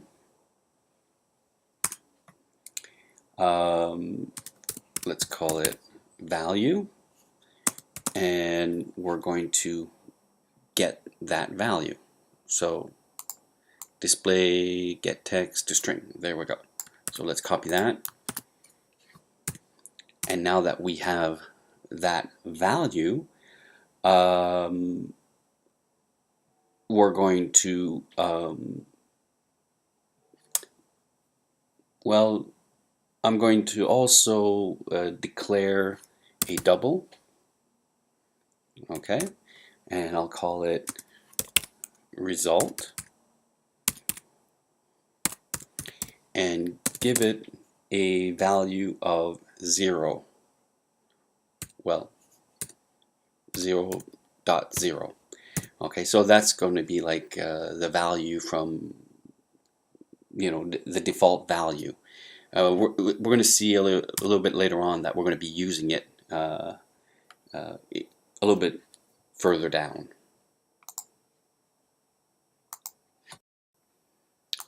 So let's use a switch case. So switch, and use I. So if I, because if the switch is checked, we get here the I, well, the index, so that's the value that we're looking for. And so if it's the first one, let's say the case would be 0. So if the variable I equals 0, then what we're going to do is we're going to get a result. Okay, so right now I don't have anything in my I didn't define the class yet. So let's let's do so. Let's go and see how we would do that for the class, which is called closures. So this is where we're going to create our closures in our class. So it's going to be a bunch of methods. So public, that's going to be the first one. So it's going to return a double, and I'll call it closure. So the first one will be K to M for kilometers to miles. It will have one parameter, which the type will be a double, and it will be, I'll call it slider value. And this method, of course, has to return a double. And how are we going to be able to return miles from kilometers? Well, the algorithm in this case is going to be simply the slider value, which will be in this case kilometers, divided by 1.60934. Okay, and if I create another one, and this one will be miles to kilometer, and it's this pretty much the same thing, but instead of dividing, it's going to multiply. So as we can see, this class has two methods, closure K to M and closure M to K, which has one parameter, slider value, that we will pass to that method when it's going to be called, and we're returning whatever this value is divided by 1.60934. So I'm just going to do these two methods for now. And if we go back to our case here, well, if case is 0, so if the index I is equal to 0, well, result is, we defined result here. We declared and assigned a value of 0.0, but we're going to change that. And, well, one thing I forgot, if I have a class, okay, if I have a class, we have to make sure, as we can see, we have to make sure that this class, there's an object that has been created from this class. So if we look at our properties here, we don't have one, so let's make sure. So from closures, and I'll call it simply closures, and let's instantiate an object from it in our onCreate method right here at the end. So to do that, here's our object, closures equals new closures. Okay, so now I have an object from that method, and now what we're going to do is, like I said, result will be equal to whatever our object, so equal our object closures, and if the case is 0, that's the first one, and we're going to do closure K to M, that's our method.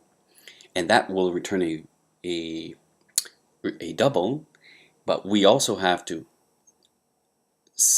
give an argument to the parameter, and that's the slider value. So the value, this is the value, but this value is a string.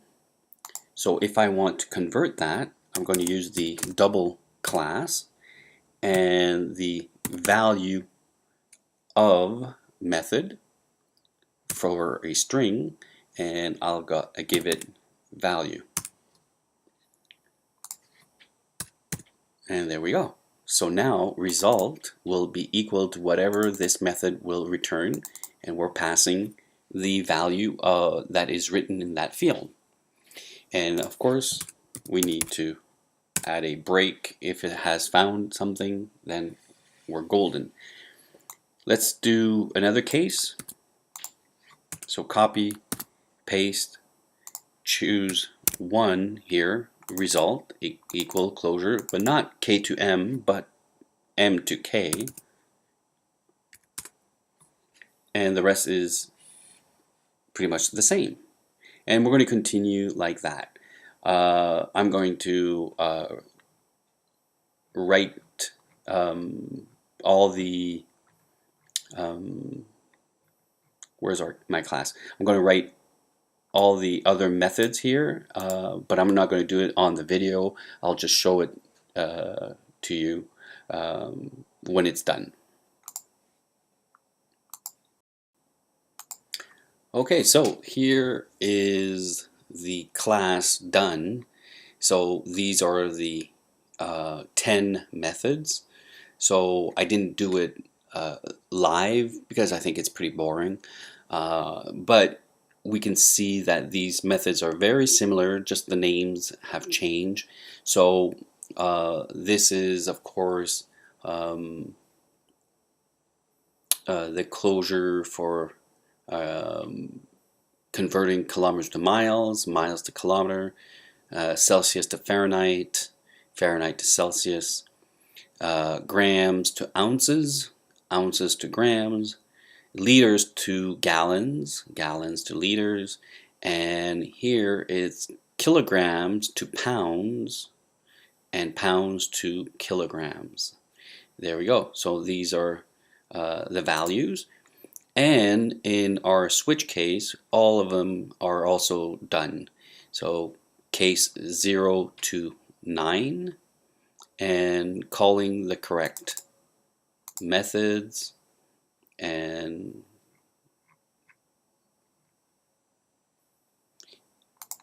I wonder why that. Let's see, closure M to K, and here,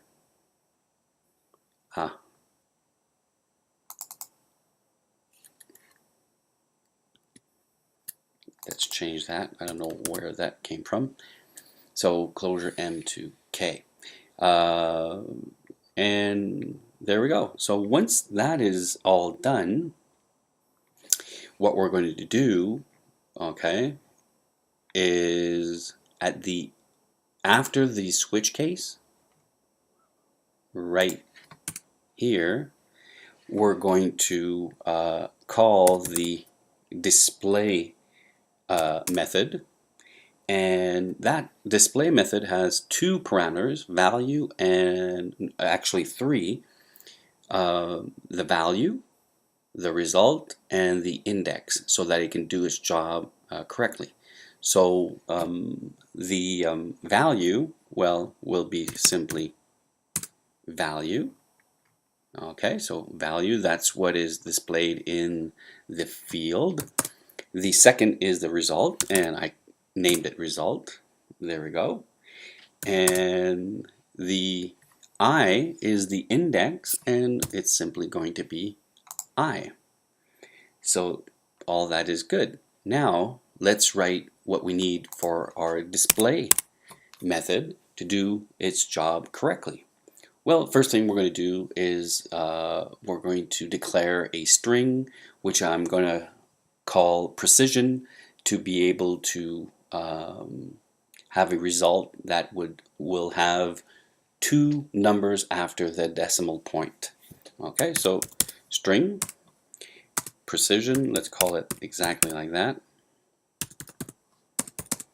And we're going to use the string class with the format method. The format is going to be percentage dot to f,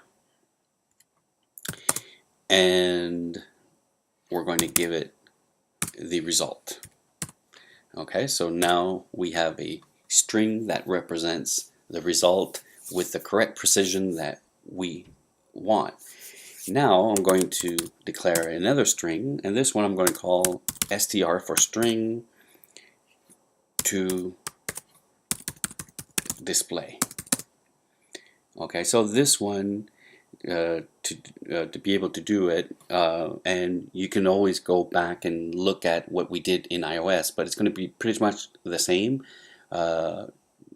In iOS we used interpolated strings. Here we're going to use concatenation to do so. So I'm going to say value plus a space plus from the array of units A. Okay, so these are, if we go back up here, so it's going to go get the correct units that it needs to display the information correctly, actually. So at index I plus a string that will represent equals plus our array of units B at index I. So that's pretty much it, and now we can display that in our result label. So result label, set text, and the text is string to display. Okay, so that is done correctly.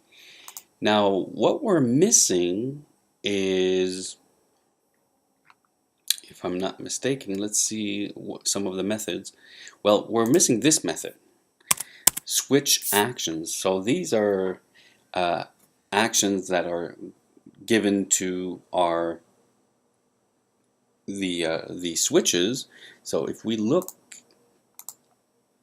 here, here's the switch, and on click switch action. Same thing for this one, on click switch action. So they're all calling the same method, and that method is to manage how the switches are on and off. So we didn't do that yet. So let's do that. Well, the first thing I'm going to do is make sure that the progress bar, every time we click on a switch, the seek bar actually goes back to 0. So let's use our seek bar object and set progress to 0. That's the first thing. Also, we're going to in the display slider value, we're going to empty whatever is there, set text empty, and same thing for the result label,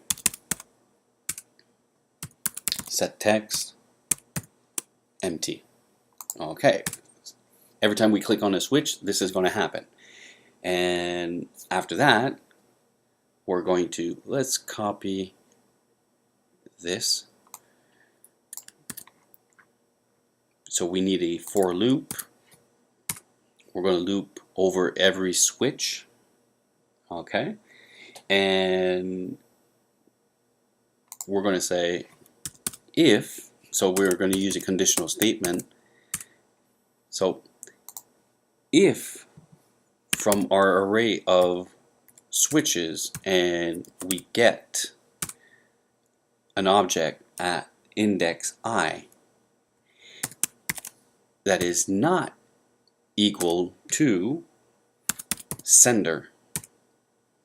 Okay, so that's how we know if it's not if it's not okay.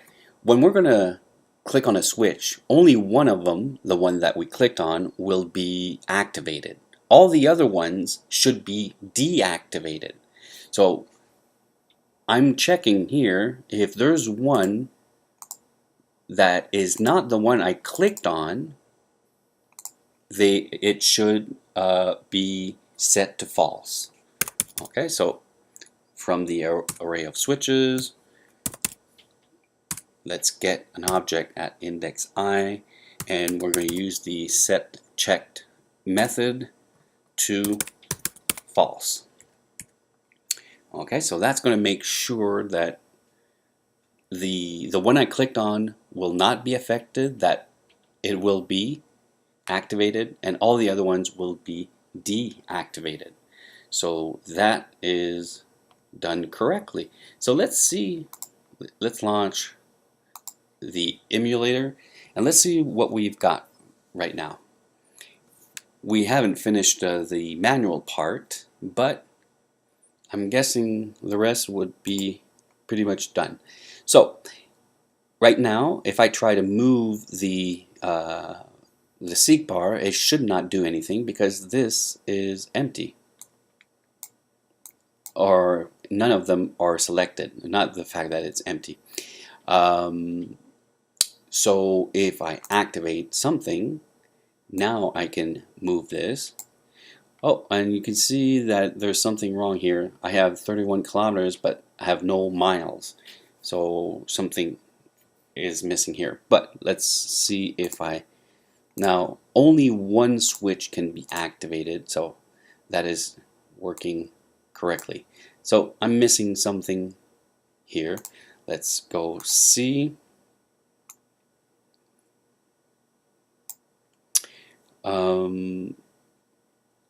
Yeah, what I'm missing is the precision. Okay, so precision here is the value, so it's going to be plus equal plus precision plus I'm going to need a space, so plus space and then plus array units. Let's launch the emulator and see if that has been fixed.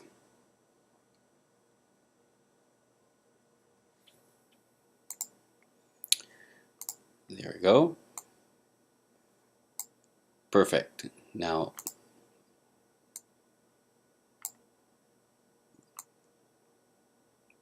working fine. Now the only thing missing is when we click on this guy, it's going to do the conversion manually, meaning that it would give us the opportunity to write something like 32.78, let's say, which we can't really do with our seek bar. So this way we can do it manually. Okay, so that is this method, and first thing we're going to do is pretty much what we did here. So we have a conditional statement making sure that something is convertible, so whatever is in that field is not equal to none, and we're just going to call or what type of unit to convert and set the seek bar to 0, and that's pretty much it. Okay, so this method is being called by that button. So let's launch that and see if it's the case.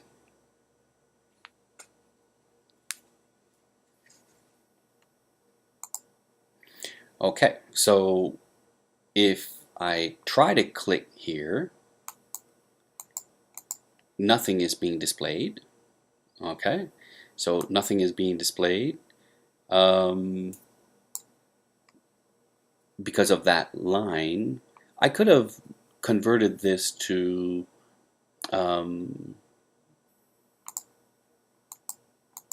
I could have written not equal to an empty string, but as you can see, it works fine right now also. I can't do this because nothing has been selected. Oh, wait a minute. Let's see. If I do this, and now I try to do this, see, the null is not working really in this case. Okay, so there's a bug. So here, instead of null, we're going to say not empty. Okay, so that is very important. I thought to myself, maybe this would not really work. Yeah. So let's start this over. And if I click like this, whoa.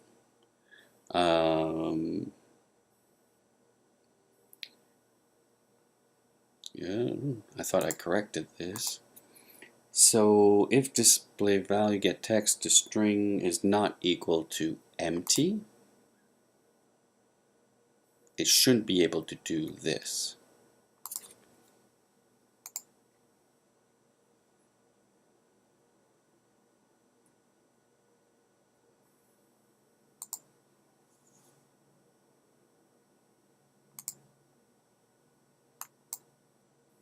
Okay, so I'm gonna have to look into that to see what's going on. Right now I have no clue, so we're going to still check if it works. So what I mean is, if I write activate this and I write let's say 10.3, whoop, 10 point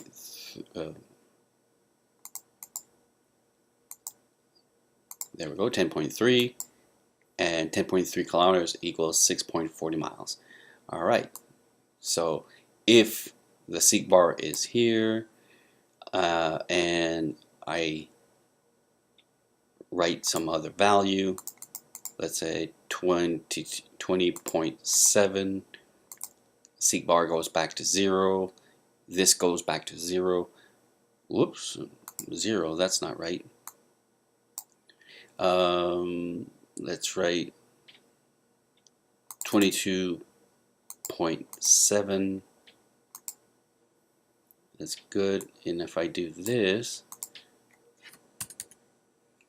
15.5, okay, there's something here I'm going to have to look into also, because there's like another bug here. So let me check this and I will be back.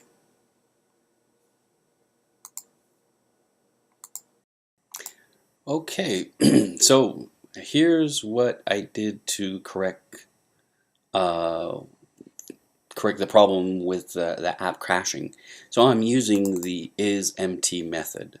So if whatever is in that string, I mean in that field, if the text there is empty, is not empty actually, so is not empty, then it can do the what type of unit to convert. And the other thing is, I'm not going to set the progress of the seek bar to 0 because it's being done too fast. It's not letting what type of unit to convert do its job, so it's setting everything to 0, and that's not working correctly. So I'm just going to leave it off for now. Let's launch the emulator and see what we've got. So I can't move the seek bar. I'm going to choose something like this, like kilometers to miles, and I can choose whatever I want. I can do it manually, let's say 25.3, and if I click here, 25.3 kilometers equals 15.72 miles. So there we go. So that's pretty much it. Now if I have nothing and I click here, it's not crashing. Okay, So everything is working fine. As we can see, the lock orientation is happening, and that's going to be it.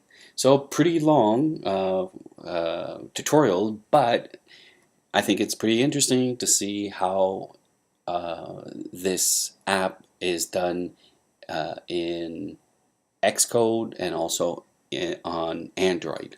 So there we go.